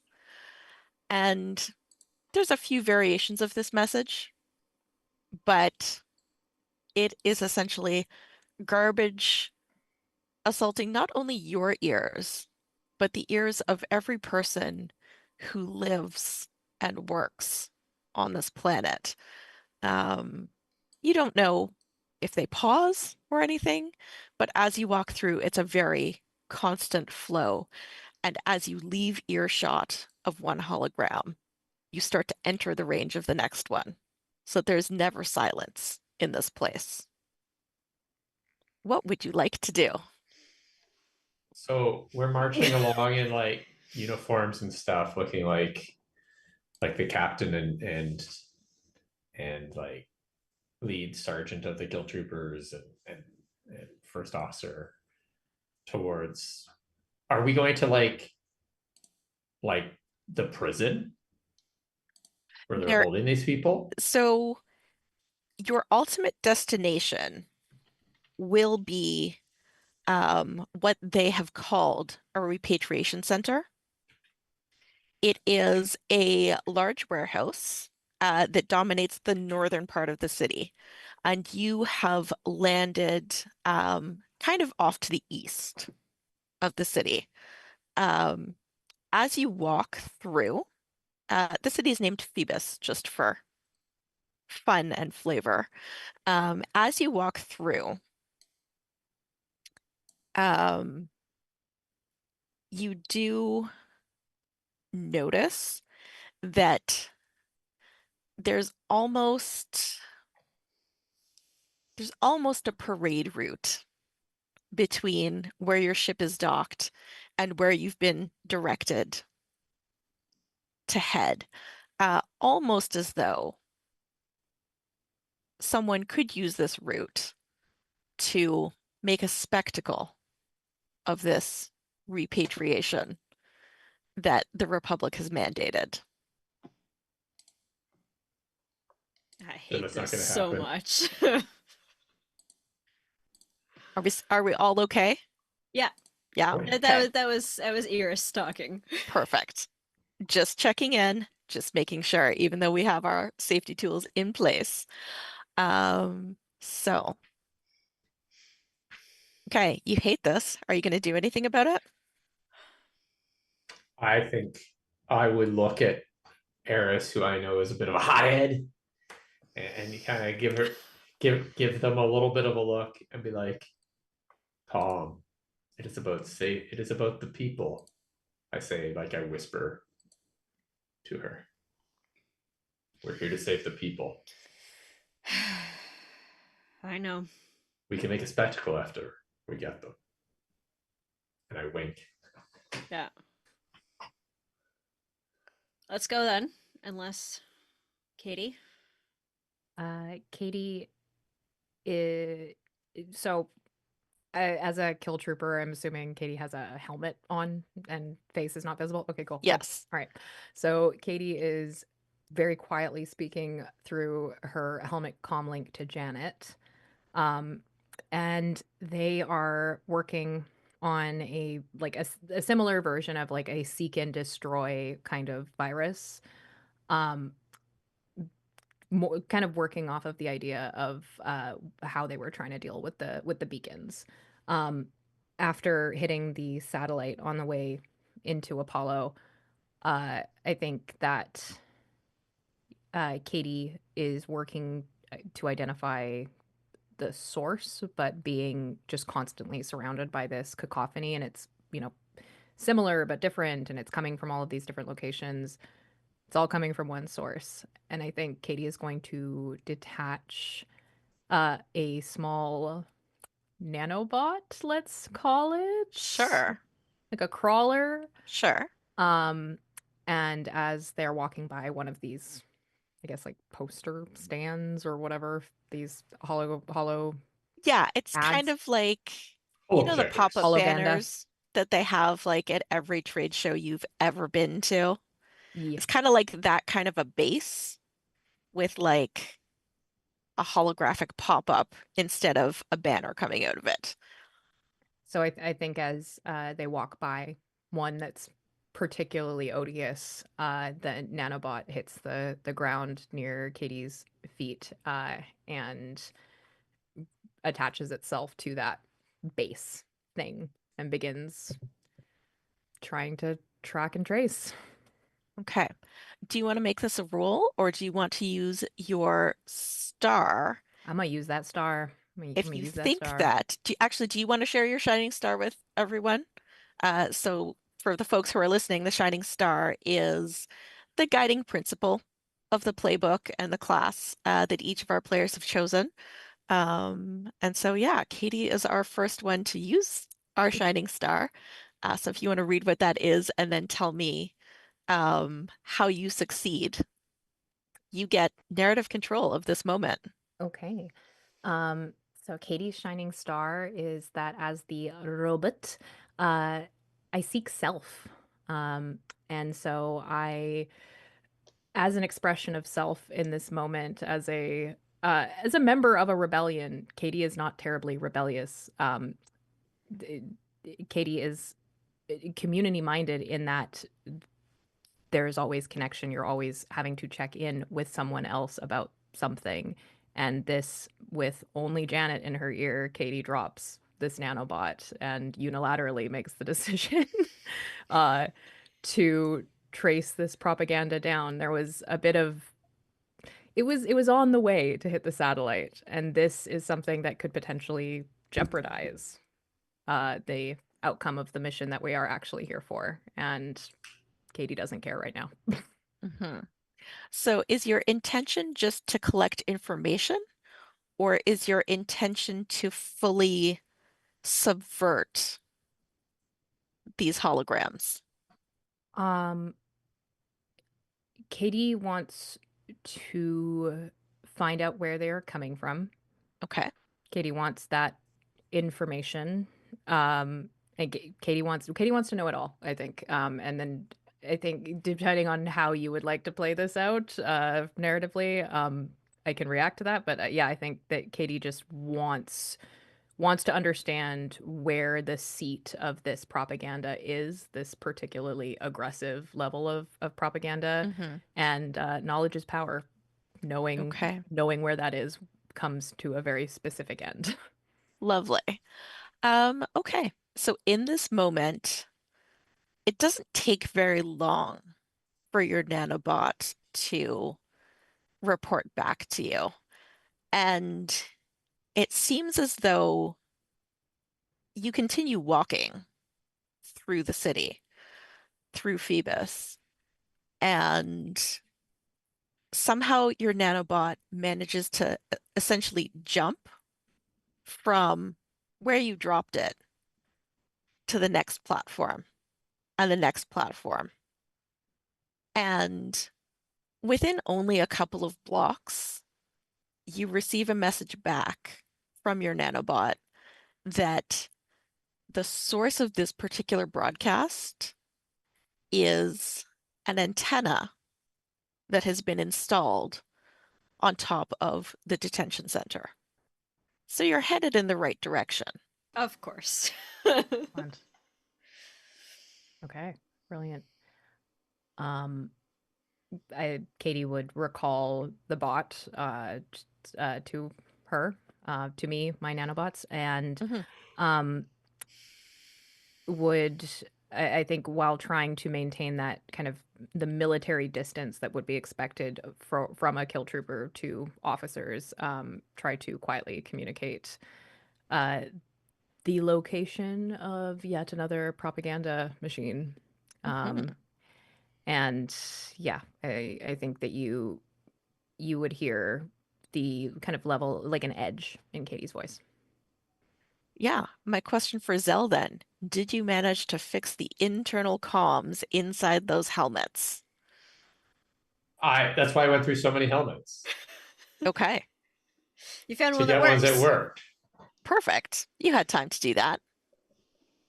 That's the whole creating disguises. They have to be functional too. They can't just be Ideally, they're functional, but sometimes they're not. Excellent. So you can easily relay this information, Katie, to your fellow crew. Fellow crew, do you have any reaction to this? Of course, it's on top of the freaking detention center. At least we're headed in the right direction. I think my only reaction is to look for the detention center and look up at the top of it and determine its size. I'm like starting to look at this detention center and make a plan. Absolutely. As you start looking for it, it's really not hard to find.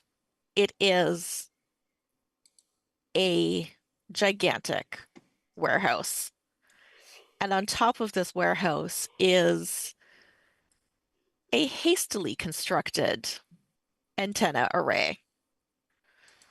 So you can see it looming over the city.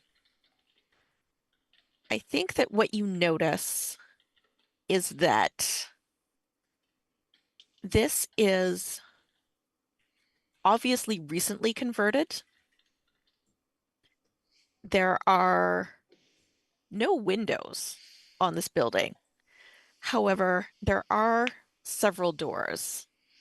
Some of them are regular people-sized doors, and some of them are big loading bay doors. This is like a grain warehouse or something. Well, on the outside, very clearly, you can see that this used to be a warehouse for Demeter Corp. Yep. And so they have provided this space to the Republic and the Kill Troopers to detain these people who have been selected and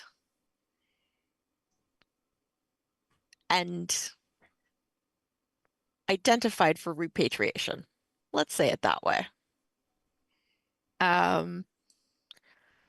They've turned a grain warehouse into a prison. We'll just call it what it is. You are also able to see that there is a visible Kill Trooper presence outside the building. So there are Kill Troopers here. And that is what you are able to notice for free. We can lie, we can lie, we can lie. We don't have to kill them, we can lie. Just march right up to him and say, the Dominator is here for our load. Open the door, let's get this underway. You're just going to try convincing them. Yep. Yeah, I give him an order very, very forcefully. Okay. That feels like might. it feels like a roll, Hmm. unless you think that your Shining Star applies, and you will have to convince me that your Shining Star applies. My shining star is to bring peace to situations. I will wait for that. Okay. Yeah, Great. let's roll some dices. What do you feel like this roll would be? I have a thought in my head. I think it's might. I literally just like shout at this guy and tell him, open the damn door right now. Let's go. Being all military, getting my military on. I'm wearing a uniform, much higher rank than his. I'm the captain of the Dominator, I guess. Who died and put you in charge? Is the captain of the Dominator when I stabbed him in the head, but you know, is this he was a wearing test? a different shirt. Is this a test of your resolve, or is this a violent outburst to an untenable situation? I think this is just trying to overwhelm this trooper with the training I know they have and just leveraging that. Like they have training. Like somebody comes and yells at them who's way higher rank. They just listen. That's their job. It feels violent to me, Sure. which Be would violent. actually be your blades. I can blade him in the. Because blade him with your words. you can blade him with your words, because blades or blasters, for characters who don't have blades, is a test cool against the characters. primary conflict, whether or not it's physical. And I think that your primary Oh. conflict right now is getting past these guys who are at the door and in the way for the moment. So like might is more like Muscles. resistance. Yes, might I think would be Because your I noticed it's the resistance. same as shields for the starship. So Yeah. I would think Interesting. of blades and blasters as being your offensive, and might and shields as being your defensive. So might shields is like body more than it is like strength. Okay, cool. That makes sense. Yeah. Fortitude. Okay, so I will roll blades and verbally stab him with my orders. And I rolled a 1. No. Well, do you have anything in your previous experience that would make that into a success? Nope. Wait. Lovely. Wait. No. Your No. roll is your strength. Is your roll's strength is blades. Does that The do other anything? option in this situation is that we kick off. You are bringing Yeah. peace. I'm to just the gonna fail. situation. I'm just gonna fail and then go murder all these dudes. So we You can do take that. danger. I mean, You can take danger. you don't have any danger yet. So like, What's how danger? bad can it get? Tell us about this mechanic. Okay, so the Danger. danger mechanic happens when you fail an action roll, which you just did, because you Yes, rolled a I did. 1 and don't have any key bonus to be able to make it happen. So Should have when been you a receive telepath. when you receive a danger, you're going to increase your danger counter by 1. So Sure. yay, we are now at 1. You are immediately going to make another test. So you're going to roll your same D8 again. Mhm. Okay. Okay. I was waiting for the whole explanation before I did it, but okay. You're going to just tell me what the number is. 4. 4. That is a success with blades. So when you roll your danger test, if your result is greater than your current danger level, 4 is bigger than 1, no other ill effects other than you don't succeed immediately. Okay. Okay. So what does he say? Does this kill trooper dare say to a captain of a starship? What does this kill trooper dare to say? Do you have the paperwork? I turned it to Eris, like paperwork. And I'll just pull a data pad like out from a pocket. Is this data pad something that you have prepared in advance? Can we flashback to do that? Can we or- flashback? Does that exist? Can we do that? You want to do a forged in the dark mechanic in a polymorph game? What's that? Forged in the polymorph? Forged in the polymorph. What I will do is Let me bend the rules, please. what I will do is you have an edge of runner, I do. and the definition This of is runner true. I move people. is that you move people.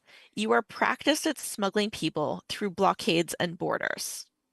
That's what we're That's doing. what this is. That is what this Yeah. is. I Very pull up much my so. data pad with my clearance that I've had that nobody checks, and I go, here. Okay. You are going to roll. Okay, here's how the clearance works. It's actually a computer program. And then when you touch it, with the thing that it is checking, what it does is it clones what it's expecting because it's got to have it's got to have what it's looking for, and so it Yeah. copies those and then puts it on and says, yes, that's what we have. I like your chance with blasters here. Okay. I feel like this is still a head-on confrontation All of the good. immediate obstacle in your way. So I Do will I give get you vantage? blasters. I Do I will get- give you advantage because of your runner edge. What do I need? I need a 4. I have 4, a 4. 5, or I 6. have a 4. I have a 4. You have a 4? Yeah. All right. And a 3, but that doesn't matter. The 3, you are correct. When you have advantage, doesn't matter at all. You succeed. You present this data pad, and the lowly kill trooper, like this is full white plastic body armor, like no real rank. Um, kind of takes it, doesn't even look down at it. You see that their finger goes to press a couple of buttons on your data pad and doesn't even connect with the right areas to do so before handing it back to you. Okay, I guess you're in.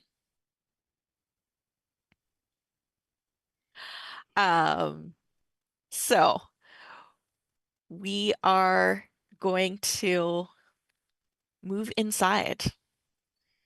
The way is clear for you. So this is like a regular person-sized door. This isn't a large loading bay door or anything. It's kind of one of the main doors of this facility. And so as you enter, you see a space that is clearly just warehouse. Mm-hmm. Within this space, there are queues of people, so lines of people, and manning each line, personing each line, maintaining order is a kill trooper. There is also a robot who is near the front of the line and seems to be assisting with some kind of data processing. You also see people who just look like regular people. They aren't wearing kill trooper uniforms. They're not wearing Republic uniforms. Some of them even still have their Demeter Corp work shirts on that have their little name embroidered on them. And it looks as though some of these folks have been assigned the task of processing the runaways, processing the migrants, processing the people who need to be returned to the Republic. And that is what you can see as you enter. So, quick question, Mhm. because I have to ask for more information. Does it look like they're just going to march these people down through the streets, or are they loading them into trucks or walkers or anything? You did not see any trucks outside. The walk took you maybe 15 minutes to get from your ship to this location. Um, you were moving at a decent pace, neither incredibly fast nor leisurely. You just kind of proceeded along in unfamiliar territory, but clearly marked urban spaces. That it was pretty evident where you needed to go. So it looks like they're expected to walk. Okay. The back half of this warehouse is all hastily constructed, ramshackle, mostly large cages through which you can see people of every color, people of every shape, um, all youth to adults. There are no children here, um, which, you know, take that for what you will. And there are kind of in one corner some smaller, like single person cells. But it looks like for the most part, they're being held in groups in relatively large but ramshackle cages. Final question. Does Yeah. everyone who is working doing this terrible work, as in kill troopers and employees who are sorting and robots and stuff, got a communicator?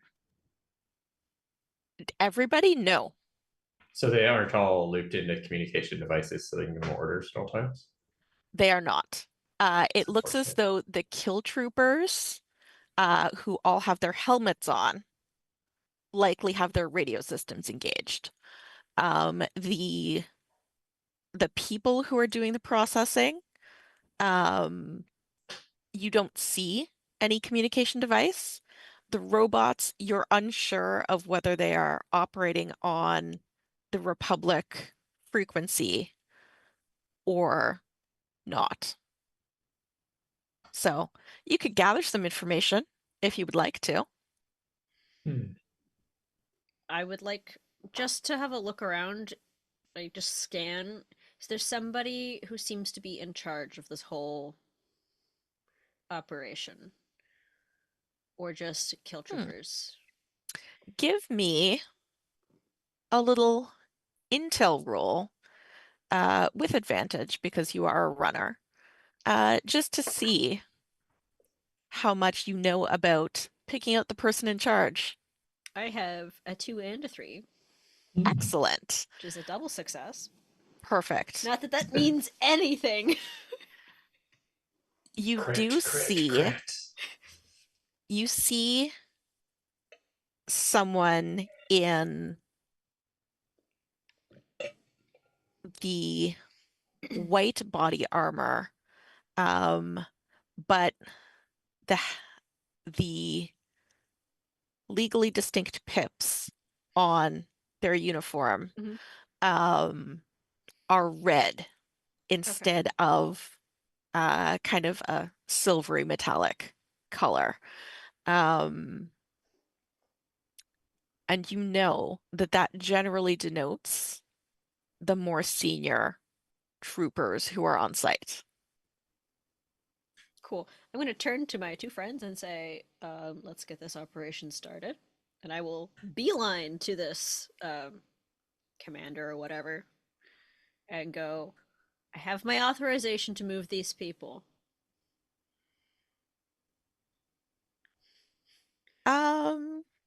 What are you trying to get him to do in this moment? Let us take the people away. Let you our take ship. the people away. To our ship, where we can fly them into space and back to Eris, quote unquote. This feels like it would be a blaster's roll to convince, unless you can use your shining star. I mean, you're literally. We are freeing them, so yes, I will use my shining star. Would you like to read your shining star? Yes. As the rogue, I burn for freedom. Burn a star to succeed whenever the result frees someone. Okay. So you are going to use subterfuge and your runner skill to sweet talk, or at least If I convince. look like I belong, if I act like I belong, surely I must know what I'm doing.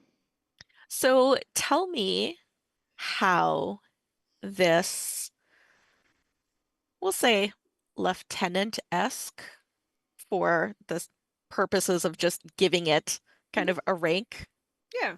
in this system, responds to your orders and your manifest that you present, your papers. I have good papers. obviously they saw the Dominator land. It's not a small ship, and it's 15 minutes away in a field. Mhm. They must have heard it, so they know we're here. They probably heard that transmission that went out earlier today. So like, hi, I'm here for the people that we said we were coming for. Here's my paper. That's totally not a fake. Okay. I mean, by using your star, you succeed. And so um, they slowly start the work of gathering enough guards, opening each of the enclosure spaces, and kind of herding people into a semblance of lineups in order to start the procession through town, which is what you have asked to have happen right now. Um, Everything's normal. Everything is normal. Nothing sketchy going on here. While Eris is doing this, Katie, tell me what you're looking for or kind of aware of. Katie is looking around, and the feeling of guilt that she first experienced while being bombarded by the Hologanda redoubles. And anyone, like I think any of her crew friends who are close enough still to hear her would probably hear her begin speaking, not to anyone in particular, but she just begins essentially outlining these steps of how you break a populace or community through layers of propaganda, both visual and theological. like, Yeah. um, first, you control media. After that, you create in groups. You should have done that when you control the media, but if you haven't already, you take one group and you give them power over another, and then you tell them that the other group took something that should be theirs. And then a very, very small group of people can control a very large group through not much effort. I believe that the Republic takes lessons from pre-purge data. I believe the British Empire used this method. And then Katie will walk over to one of the robots working one of the like data stations, Mhm. or if there's like a person, like a Demeter employee at one, will just use the like droid vibe, or not the droid, the kill trooper vibe to suggest that they take a break, uh, so she can use the computer dock and begin doing some shenaniganery. Okay. Would you like it to be a robot or would you like it to be a person? Dealer's choice. Robot. Robot it is. Robots meeting robots, except they don't know that you're a robot because you're completely encased in kill trooper Are armor. you saying that she's a robot in disguise? Robots in disguise. I mean, in a legally distinct way, she is a robot Legally in distinct robots in disguise. disguise. hmm Um, so knowing that it's a robot that you're approaching, does that change how you approach them? Uh, Katie would just give a direct instruction, like very binary instruction to the uh, robot, rather than try and waste time with like explanation or reasoning. Perfect. I think that as a robot, no rule needed here. This feels like something that you can easily do. But now that you have access to this workstation, what is it that you are hoping for? Katie would like to pull up the not only the manifest list for this repatriation mission, but the current roll of names that are being gathered across the Republic of people removing themselves from military service, etc. Absolutely. Katie will specifically be scanning for Eris's sister as well. Okay. Roll data for me. You can have advantage because you're a mega computer. Okay. Wait, 2. All right. Perfect. No, sorry, that was I needed to roll 2, but I rolled Yes. a 2 and a 3. Yay. Finally. Both successes. You are able to download that data very quickly. Again, you're familiar with the way the Republic works from your time as an indentured robot with the Dark Inquisition. And so you don't find Eris's sister's name, at least not under the name that they gave Yeah. to you. But that would be because sitting kind of at the next desk over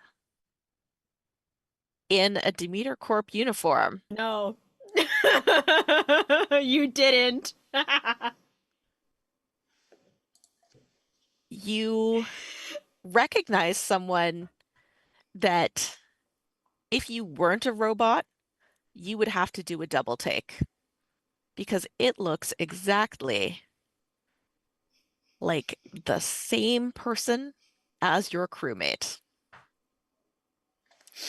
I think Katie, because of the very quick information processing, gets through the list, and there's like a moment of relief of like, okay, well, at least no news is good news, and then look up and go, oh, right. Katie will look back down at the columns for a moment. Just like, right, this order of operations just and looking back at this list that she has access to, will just mega computer it up to poison the data and make Okay. that list not unreadable, because Mhm. Katie does not want to raise alarms right now, but Mhm. essentially like scramble encrypt it so that it is no longer sensical or helpful, but it does not immediately look as though it has been like tampered with to the naked eye. So you might run a random name generator. Yeah. Yeah. Would you say that your purpose here is offensive and therefore akin to using blasters on the data? Not literally blasting apart the computer, but like using your program to specifically pinpoint and target, which is a harder role for you. Yeah, I think that would be it, probably. Okay. This is a very this is not working to prevent something necessarily. Like, these names have been gathered. This is working to actively arrest a situation in progress. So let's Okay. blast it. So you will still have advantage because you are still a mega computer. Okay. Robots talking to other computers, but you have to roll a 4 on one of your 2 D4s in order to succeed. Well, statistically, I've been rolling a lot of 4s, so this should Let be me- okay. That's the way dice statistics work. 4 is in the name of the die. All right, So come come on, on. come on, you got this. 1, that's a 3. That's a 4! Woo! Yay! Amazing. Lost on Nimbus from Adventure Dice. Good job, Die. Stuck on Nimbus. Sorry, stuck on Nimbus. Apologies. Very Don't at me. good. Very good dice for this purpose. And those very good dice have helped you to plant your poisoned data on the system. I think one thing that is somewhat clear to all of you is that Actually, all of you give me an intel or a data roll. Let me just see who has managed to put some pieces together here. Do I any wanted to of do my something any of specific. my edges give me advantage? Sure. Okay. I will give your runner An advantage? Okay. yeah. Okay. I also got a 3. We all succeeded! You all succeeded. So what you have all kind of figured out is that it seems as though there is a lag or a delay in transmitting the data between various outposts of the Republic. You're not sure why, but the orders that brought you here were very specifically for the ship called Dominator. You haven't encountered any resistance so far to you being here in disguise as Dominator, but it has been a little while since you took this ship, and so there seems to be some delay between things going wrong for the Republic and the memo getting around to the entire Republic. So you know that even though you have planted this program to destroy the data here, it will take time to disseminate throughout the network. It unfortunately is not instantaneous. All I was right. expecting you to say it was a trap, Admiral Akbar. Yeah. I was like, it's a trap. Look, have I mentioned tarps anywhere in this? No. If it was going to be a trap, there would have been tarps covering the warehouse, Sure. right? So, Yes. my question is, if these people aren't in charge, there's got to be somebody in charge of this whole facility. hmm And are there like other rooms, like upstairs kind of thing? There is no upstairs. This is just a big warehouse. The most senior person you have seen and been able to identify so far is the lieutenant that Eris pointed out. This is concerning. And the antenna up on the roof that we said, does that mean that that is basically controlling all of the propaganda for like the whole planet? And it's like It's their main connection to the Republic? it seems to, at the very least, be controlling the broadcast for the city of Phoebus. You would need to get closer to learn more. Okay. I like march around while I'm doing this. I'm like walking around in that way, that swagger with your hands behind your back that they always do, until I'm like kind of behind everything, and then I'm just going to like jump, like stealth jump up like into like one of the windows so I can climb Okay. up onto the roof. There's no windows. I'm in. Well, there's got to be some sort of roof access, like Yes. little like tunnel, Yep. like not tunnels. Forgetting what the terms are called. Geoffrey Like tube. yes, If you were on the ship, it would be a Geoffrey tube. This is just like a land Geoffrey tube. A loft? Yes. You mean a loft? I meant like a catwalk. Is the term I was looking for. There we go. You could choose another animal Yeah, a instead of dog cat. It could be. walk. Okay. You want to do this stealthily. Yes. I think that's a little Move. bit risky, so I think that's a roll for you. And I think it's a move roll. Okay. You can have advantage because I'm assuming you're using your telekinesis to help you. Yes, I'm literally like leaping up onto the roof of the building, Yeah.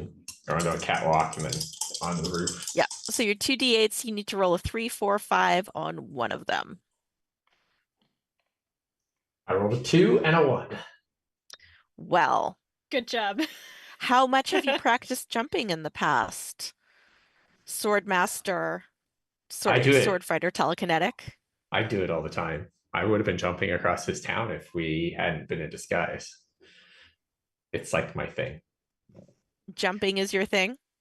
Well, okay, so You can establish now. Zel'Amon was training to be an Amari and never finished, which is why he doesn't have telepathy, which is why he's probably not be able to detect his master. He's hoping his master can detect him because he's not telepathic. He doesn't have a bunch of those other things. He's not a general. He's not a diplomat. Those are all like second year things. He's got first year stuff, which was all sword fighting and leaping around with telekinesis. So it's the only Amari skills he has, so he practices them constantly. He's always hovering and jumping and doing sword fighting. I am willing to give you jumping as the thing that Zel'Amon does, presuming that that is the thing that Zel'Amon is good at and excels at for the rest of this adventure. Sure. Leaping. Make your choice. Leaping? Because it sounds cooler. Leaping it is. Sure. Your key bonus can get you up there then. Okay. You are able to wait until the right moment when no one is looking in your direction. Use your telekinesis to help propel you upwards and make your way up to the rooftop. Okay. What would you like to do now that you're here? I will examine this antenna, determine how much it does, and murder it, probably. Depending on what I examine. Okay. So, examining it is going to be an intel roll. Your sword fighter and your telekinesis are not going to help you. You also don't have access to your ship right now. No. And you don't have access to your other mega computer. No. So, just one little D8 to get a 2 or a 3. Okay, so do I need to examine it? Should I just destroy it? Because we do have a bunch of data on it right now. Screw it, I just kill it. Forget the looking, we're just gonna kill? Yeah. I'm just like, okay, I don't have a robot, I don't have a data. Screw it. Great. Then blades it is. This is not a sword fight, however, so you still only get 1 die to roll. But you have a much larger range of success. 4, 5, 6, and 7. Legally distinct laser knife. I rolled It's a 3. Energy weapon. Great. You rolled a 3. Increase your danger by 1. Okay. Now immediately roll your D8 again. If you roll higher than a 2, I did. all that happens is that as you approach with your laser sword, there seems to be some kind of force field protecting the antenna equipment that your laser sword cannot immediately get through. Okay. I am going to, since I have yet to be noticed, I'm going to cut through the floor. Since, as far as you know, you have yet You're to be gonna noticed. Wile E. Coyote yourself back into the warehouse. Where are you cutting through the floor for you, which is the roof of the warehouse? Yes, I first go, I send a message, you go, are we almost ready to go? The answer is yes. Like, they have assembled the people who were detained. The robots are still all in place except for the one that Katie has told to go take a break. And the Demeter Corp employees, who you do not know really anything about them other than that they are present, are still there and at their stations. If we would like to pause and go back to Eris in Yes, this please. moment, just to catch Yes. up and see what you've I, been th- doing. I think you just see me. I hit the thing and it bounces off the force field, and then I send a message, and my sword distraction, The camera Yeah, lens you were follows ready through to the go. room. and it follows through to where I was about to cut, directly over Eris's sister's head. We're gonna pause and come back to it. Eris, how you doing? Okay, I guess. I mean, I've got people walking to my ship where I want them to go. And I think that as we're walking, I'm walking with them. I have to go back to my ship Mm-hmm. to let everybody on, right? I'm like doing a really quiet just scan of the crowd to see if I can see Anna because I don't know where she is. And You do not see Anna in the crowd. okay. Katie, what is that? If Katie can find a way to communicate that information to you, I have a great way to do this. love it. It Tell is me. timing wise, things might get a little wacky after this potentially, depending on how Zell decides to move forward. But I think timing wise, after Katie has been able to poison the data, she will look up and look back at Anna and kind of try to like find Eris in the group and far away. Distance isn't really working. My helmet does not talk to them. They're not in helmets. And I look up to see a laser sword appearing through the roof directly above Anna's head. And I have about 3 seconds, which for Katie is quite a long time to kind of consider Yes. how things might go. And Katie is going to just tackle Anna out of the way Excellent. in time for Zell to fall through the roof, I guess. Okay.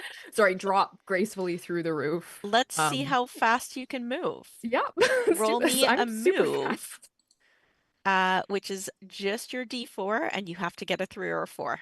Okay. Okay. All right. Okay. You know what? I'm gonna 50-50. make It's the like flipping case a for coin. Mega Computer. I really am. Physics, speed, force, thrust. I am good at math. You can do math really fast. I can do math so fast. Take 2 D4s. Roll me a Yeah. 3 or a 4 on one of them. That is a Each 3. 50-50, so that's like 100%. That is another 3. Woo! Cha-ching, you tackle Anna out of the way. We, I think, zoom back to the roof. Where Zell, are you going to finish Yes, so you see me circle? standing there, and the sword is through the floor, and I do a circle around it, so I'm standing on the piece that's falling through, Mm-hmm. and then we all go down. Wile E. Coyote style. Okay. Not with the antenna, though.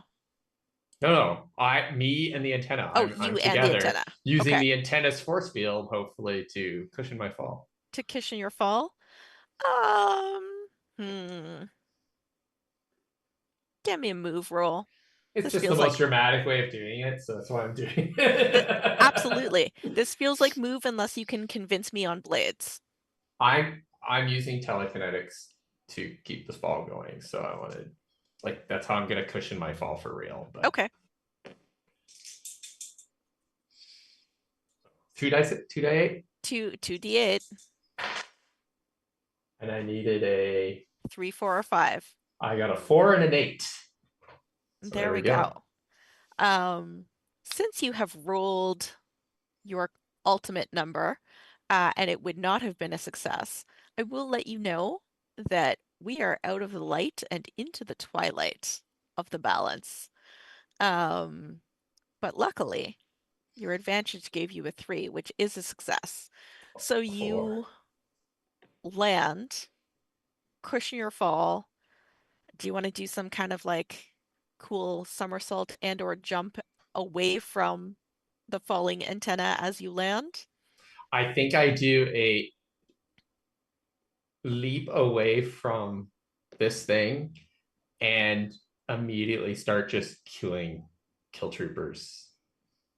I just like leap right through their Excellent. chests, sword first, like You are straight into them. causing a scene, sir. You are, in fact, causing a scene. The good news is the bay door is open. There are kill troopers still surrounding the folks who are being moved, but you have the opportunity to figure out a way to get them moving through that open door, because that door can't close quickly. Oh yes, I'm being very obvious and very Amari about this whole situation. I'm using like telekinetics, leaping around with like lightsabers everywhere, and I am trying to bring peace to the situation. Legally distinct energy weapons. Yes, legally distinct energy weapons. You want to bring peace to the situation now? Yes, by killing all the kill troopers is the best way to bring peace to this particular situation. The kill troopers and only the kill troopers. Yes. Okay. Tell me what that looks like for you. There are I'm using my at star, least if you're wondering. yes. Yes. Yes. Very clear on that. Would you like to read your full star so that everyone knows what it As is a that your shooting Ronin, star I is? quest for peace. Burn a star to succeed whenever the result brings peace to a situation. The peace of death. I mean, the Is what piece of I'm bringing. eliminating all of your immediate opponents. Yes, Sure. indeed. Tell me how you take out, we'll call it like 36 to 40 kill troopers. That's the inside and the outside. Yeah, so I like do one of the I start with like a Luke flip where he like flips in front of it and stabs a guy on the way down. And then it goes full like uh Clone Wars, leaping and jumping and stabbing and flying directly through people's heads with like saber ahead. And it's just like I'm bouncing around and kill troopers are dying and they probably start shooting and I just start bouncing their lasers back at them. And the more they fight, the faster they die. And it's just this like chaotic scene of light and lasers. Lovely. And so the kill troopers are out of the way. There are robots in this warehouse. There are employees of Demeter Corp in this warehouse. But you have clearance to move these people who were being held in this facility out and away from here, if you so decide. Yeah, well, they were halfway. They were on their way already, so I will just run after them. I hold lightsaber high so the city can see, because this is more about revolution than just a releasing of people. Okay. And of course, I'm not wearing my jacket mysteriously anymore. I'm just in like the shirt underneath, so it looks less like I'm a Republic officer than it did before. Absolutely. Okay, so by killing all the kill troopers, you get a star back. Imagine that. Imagine that. Because you kicked the Republic right where it hurts. I am also going to give a star to Katie for figuring out how to poison the data, even if it is going to take a little while. We haven't seen the effect of it yet. You've laid the work for that to happen. And I think I will also give a star to Eris for kind of out bureaucracying That's fair. the bureaucrats who have been tasked, and I mean who are no longer living, but It's little details. tiny details. You use the system against them which, also does a thing. So you each have your stars refreshed as Katie, you are the last one in the warehouse. You have bowled Anna out of the way. You see that your crew is already on their way back to the ship, back to Janet. What are you going to do? Katie is going to look around. I think that Katie very purposefully kind of kept Anna close to the ground and just kind of like played dead with the other bodies of kill troopers Mhm. to ensure that no one would realize that she was there. And as like the kind of like silence settles, Katie will get up, and at the same time as she begins speaking to Anna, she is just ripping pieces of kit off of the downed killed troopers to like put together a passable uniform and passing it to Anna. And as she's doing that, she is saying to Anna, um, actually, Eris, what's Anna's last name or like full name? I didn't think about that. That's fair. Okay. Where are you from again? Rouge. We are not from Apollo. We are from Aphrodite. Do you want to be Santiago's? You could be Santiago's. sure, why not? Okay. Anna Santiago, where in the world have you been? Eris is looking all over for you. We need to leave. We need to leave. Now, you should put this on. Uh, Stay with me. We are going to walk quickly and calmly back to Janet. She's my partner. You'll love her. But your sister is there, and we need to go.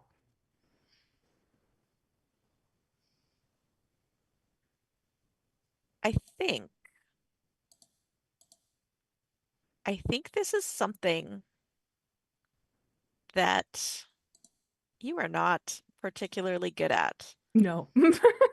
Um, I will let you make it a move roll because you are trying to convince Anna to move and to move quickly with you. But I think that you will have disadvantage on the roll. And so you will roll 2d4s, and both of them have to be either a 3 or a 4. Okay. You can do it. You've been really good so far, so I want you to keep being good. So 50-50. That would be a 2 and a 1. Okay. Your key bonus does not apply because you do not have the capacity to connect with a human in this way on short notice. So you increase your danger by 1. That's fine. You don't have any danger right now. I'm gonna get you to roll a d4 one more time, which is your danger test. It only matters if you actually roll a 1. 3. Okay, so your result is greater than your danger, so you just fail. And I'm not going to make it a true failure, but rather it's a delay. And so Anna, first of all, says, Santiago, where did you hear that? My name is San Diego.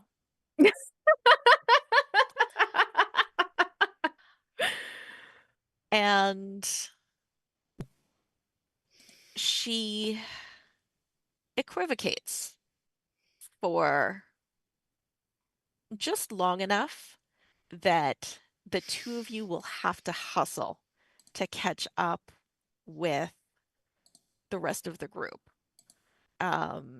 So what will happen is that as you arrive back at the ship and return to Janet, you are going to be delayed in your action.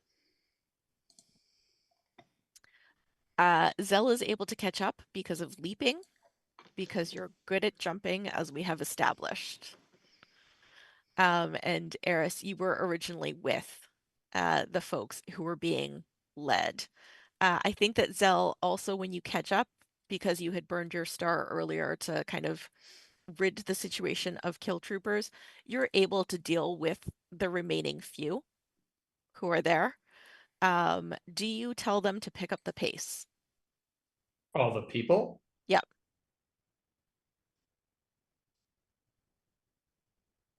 No, Well- they're all very injured kind of people. I would be like, yeah, I don't think I'd want to double march these poor people. Okay. So I think I would just be I'd be like, Katie, send it. Katie? Not there for you right now. How about Katie send a message to Janet to get ready to leave? Not possible at the moment. Yes. So we're gonna zoom just a tiny little bit forward in time. It's like there was a little commercial break and we come back to the next scene and we've jumped like 10 minutes or so, Yeah, right? as it happens. As it happens. I think the end scene is a Katie, and then that's where the commercial happens. Or the You, star wipe. so Zell, Eris, and we'll call it 30 people who are with you. That feels like a good number. Should have been like 100 people. It should be like 100 people. It should be. But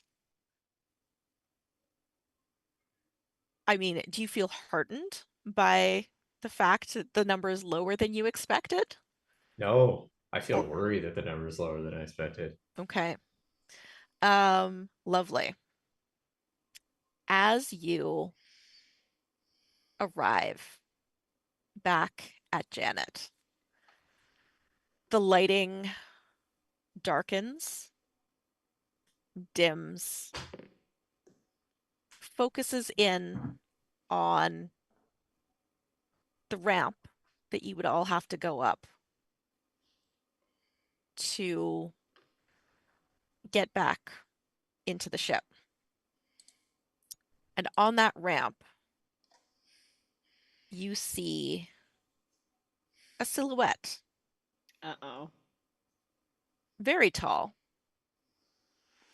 taller than is humanly possible, at least without some kind of assistance. You also see that there are more arms than you would expect a regular human to have. And that, in fact, actually, all of you roll me intel. Actually, sorry, not Katie. You're not there yet. Zell and Eris, you roll me intel. You should recognize this silhouette. I But let's mean, make it roll for funsies. Bella has an idea of who this person is, but No? that's a 4. That's also a 4. Well, We're distracted and busy. you are distracted. You are busy. Both of you increase your danger by 1. Cool. Roll your die again. If you roll above your danger, you're fine. If you get anything other than a number higher than your danger, tell me. We're good? Yeah, I'm good. I We're rolled good. above. Excellent. You are distracted. And so you almost miss the moment when the buzz of one laser sword comes on, and then a second laser sword comes on. And as 2 more laser swords light up, you see that the silhouette turns into the figure of General Heinous. That's Heinous, Heinous. This The, is what a pun That counter. is heinous. Pun counter. the former owner of the ship Dominator. Oh, great! I thought we killed him. You thought you did, but did you see the body? Um, and he seems to be there to reclaim his ship and to stop you from boarding. What would you like to do? I would like to step forward and fight him so that everyone else can get on the ship. Okay, let's start there. Um, roll us a blades test. You are a sword fighter, so you can have advantage. Okay.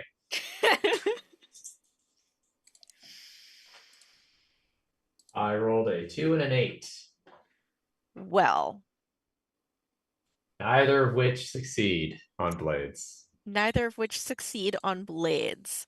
But one is an ultimate We have reached the point of where darkness. you can still negotiate a success out of this if you would like to. However, there will be a consequence, I think, for that negotiated success. Okay.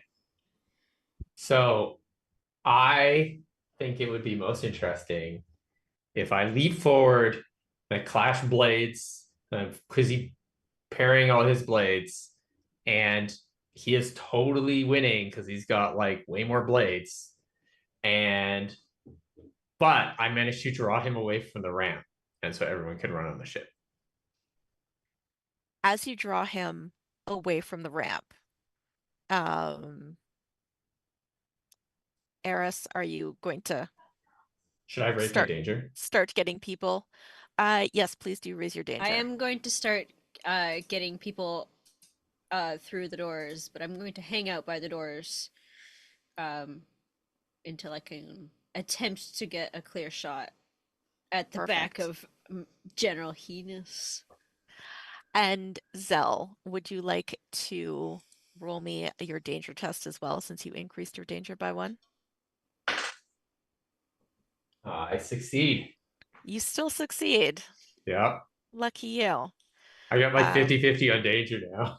However, the consequence of your negotiated success is that as you start to gain some ground and as you move the general out of the path of the rest of your crew, you have a flashback for just a moment to the death of your master and the style of sword fighting that you are faced with is very familiar to you. So if I don't know if we're speaking during this, but I'd say something like, I recognize that form. Where did you learn it, General? You're met with silence. It's very clear that the general is an augmented human being with cybernetic attachments. Just in Is he case that wearing a wasn't clear. mask? There is a mask involved, indeed. Yes, indeed. But the time that it took you to kind of move him away from the ramp is enough time for Katie and Anna to catch up. So, Katie, as you come upon this scene, what would you like to do? Okay, so got a couple of things.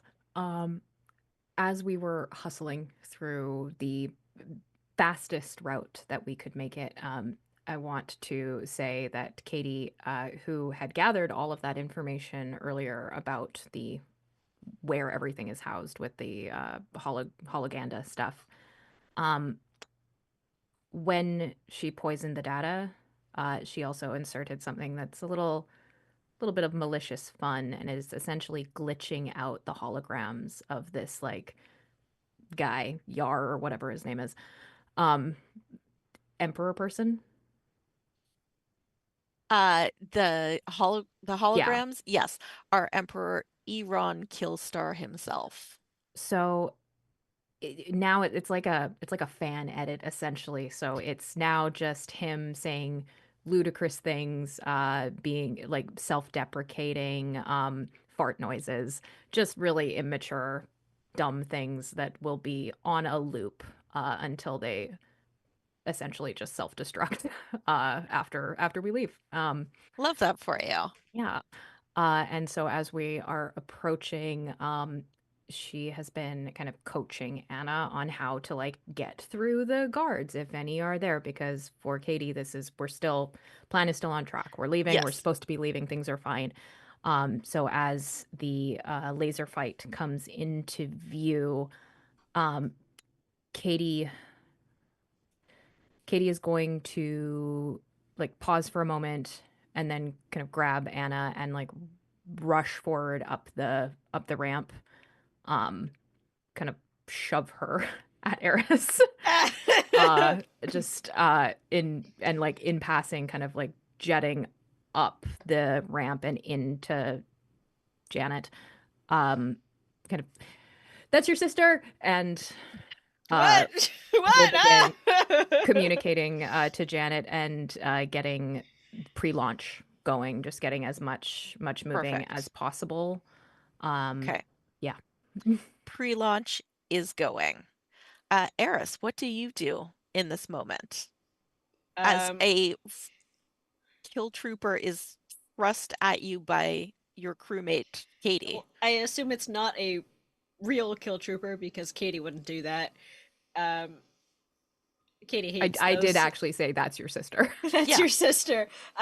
So what? And just kind of lets the person go past me as I'm trying to shoot the nasty four-armed general man in the back of his head. Okay, if you want I'd to like, shoot, I would like to help Zell, so Zell can get on this ship and so we can leave. okay. Do you want to do a help? Honestly, mechanically, it is better for you to take your own shot because Zell already has advantage Okay. due to being a sword fighter. Okay. So So- I will take my own shot. The best The way that you goal can the help, goal will be to help. yeah, But not the help action. yes.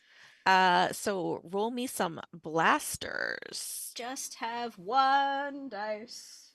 It's gonna be great. Nope. It's a 1. That's a 1. Mhm. Well, increase your danger by 1. Mhm. Roll me your die one more time and tell me if you. I'm okay.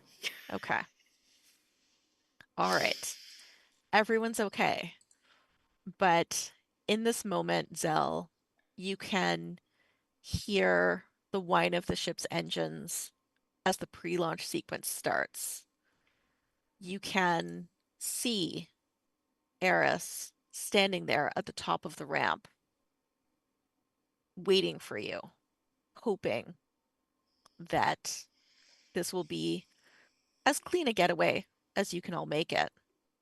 Zell, get your button gear and get over here. What do you do? I shout, "Shut the door, get on. I'll be with you, don't worry." And then I like side flip and start backing towards the ship while fighting off this maniac. Okay. I think that you're close enough to the ship that Janet can also hear you. And Janet, unless told otherwise, will start to slowly raise that ramp. Okay. Janet, wait. Janet, slower. No, we'll take off. Okay. What do you So- mean take off? I'm like, take off! I go!" can't leave you behind. This is it. This is the moment. It is going to come down, I think, to this blades roll. Although you do also still have your shining star. I do. I would use my shining star. I think it's bringing peace to the situation to defeat people. It's a very violent piece, shining star they gave the character, but there you go. And I think this looks like cutting some of the arms off. Okay. And break open the helmet. Do you only cut off the robotic arms? Yes. Okay. Just making sure. I mean, Yes. So I think you see like me like concentrate just, and it's like cutting off the robotic arms and then just like very crashing violently in on the helmet, and which busts free like they always do it in these movies, and I get to see his face. His face is your face. I go, you. He says, me. Indeed. I took your master from you. I will take this small victory from you, but not before I take your life. There will be a desperate last-ditch effort to try and stab you. This will be your one and only might roll of the night, as you are on the defense for this moment. Okay. I rolled a 5 and a 7. Mighting it up. Excellent. Excellent. So you are able to deflect the blow from your evil clone. What would you like to do? I will chop his head off. Okay. I want to chop his head off before All I right. leave onto the ship. Roll your blades one more time. There is a chance that it could fail, however I rolled small. a 4 and a 6. Well then, success. You chop his head off. And as you do, the body goes limp. The 2 remaining laser swords that had been grasped in his hands turn off and are released. And the ship is still moving. The ship is starting to lift away from you. I'm good at jumping. You are good at jumping. Are you I will going to leap do onto the ship. anything else on this planet before you leap onto the ship? I don't think so. Okay. I already blew most of the place up and killed all the dudes, so what You more is there did. left? You did. Excellent. I don't think it's a rule for you, unless you want it to be. No, I'm good. I can leap onto the ship all heroically without a roll. You leap onto the ship heroically. It is starting to lift away. I think you managed to slide like just inside before the ramp fully closes. You are confronted with Eris, Eris's sister. Katie in the background. Janet says, "Welcome home," as the ship takes off into outer space, returning back to the Orion Belt for the moment, where you know that you can await your next mission for the rebellion. And that is Rebel Scum. We did it, guys! Thank you all for playing. Thanks to folks who are watching. We have one more chance for you to win a copy of this game. So if you enjoyed what we presented to you this evening, type Rebel in the chat now for your chance to win a digital copy courtesy of 9th Level Games. If you don't win tonight, you can always pick up a copy from Adventure Dice, adventuredice.ca. Thank you to Adventure Dice and Plaid Dog Events for hosting us this evening. This is Tabletop to be Read, Series 2, Rebel Scum. 9th Level Games would also like you to know that there is a second version of the game coming out later this spring. It will have just a few clarifications and some updated art. There is something just lovely and wonderful about this first edition, though. So if you can't wait to get your hands on it, I absolutely recommend it.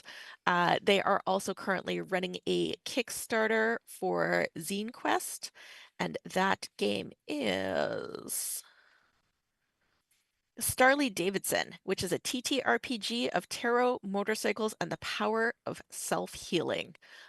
It sounds amazing, It and looks so cool. I love tarot-based games, so I will definitely be checking that out. And if you have enjoyed this ninth level game, or any of their other games, including Kobolds Ate My Baby or Women Are Werewolves, I would suggest that you check out their Zine Quest crowdfunding running right now as this is airing live.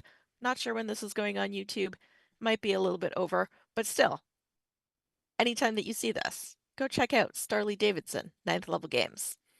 Um, Once again, I have been your game facilitator, your master of ceremonies for the evening, Kat. You can find me on the internet under the handle Rejected Muse if you are going to find me places. And it has been my pleasure. Where can folks find all of you? Or is there something that you would like to promote yourself as we are heading out? Same order as last time. Yeah, same order as last time. Oh, so my name is Bella. I've played Eris for you tonight. I am not on the internet unless you know me as a human. And I don't know, have fun, play games. Come Tell hang your out in friends the you love them. Adventure Dice server. Yeah, come check out the Adventure Dice server. There's a lot of nerds in there. Just a couple. And I'm one of them. I'm Christoph Sapinski. I made a game called Free Spacer. I'm currently working on a tarot-based game as well. I'm sure Katie would be happy to hear that. And I also run the RPG room for TCTC along with a friend of mine. And we would love it if you'd come. And you can find me on the internet as Zophra, which is XOPHRA, and all that. And last but certainly not least, Hello, hello. I have been Jess, playing Katie, the Positoroid. That is definitely inspired by, as of yet unnamed, and legally distinct Star property. I can be found on the internet through the handle Chronically Quill, like chronically ill, but Quill, 1L. And you can check out rogcheer.com /legends to stay updated on an upcoming D&D podcast that I will be featured in. So if you've enjoyed watching me overly describe imagery, check that out. amazing. Thank you so much. Again, get Rebel into the chat if you want to win a copy of the game that we played tonight. Other than that, love to you all who are watching. Strength and resistance in these troubling times. And we are going to go out there. Have a lovely night, or whenever you are watching this, a lovely time zone. Bye.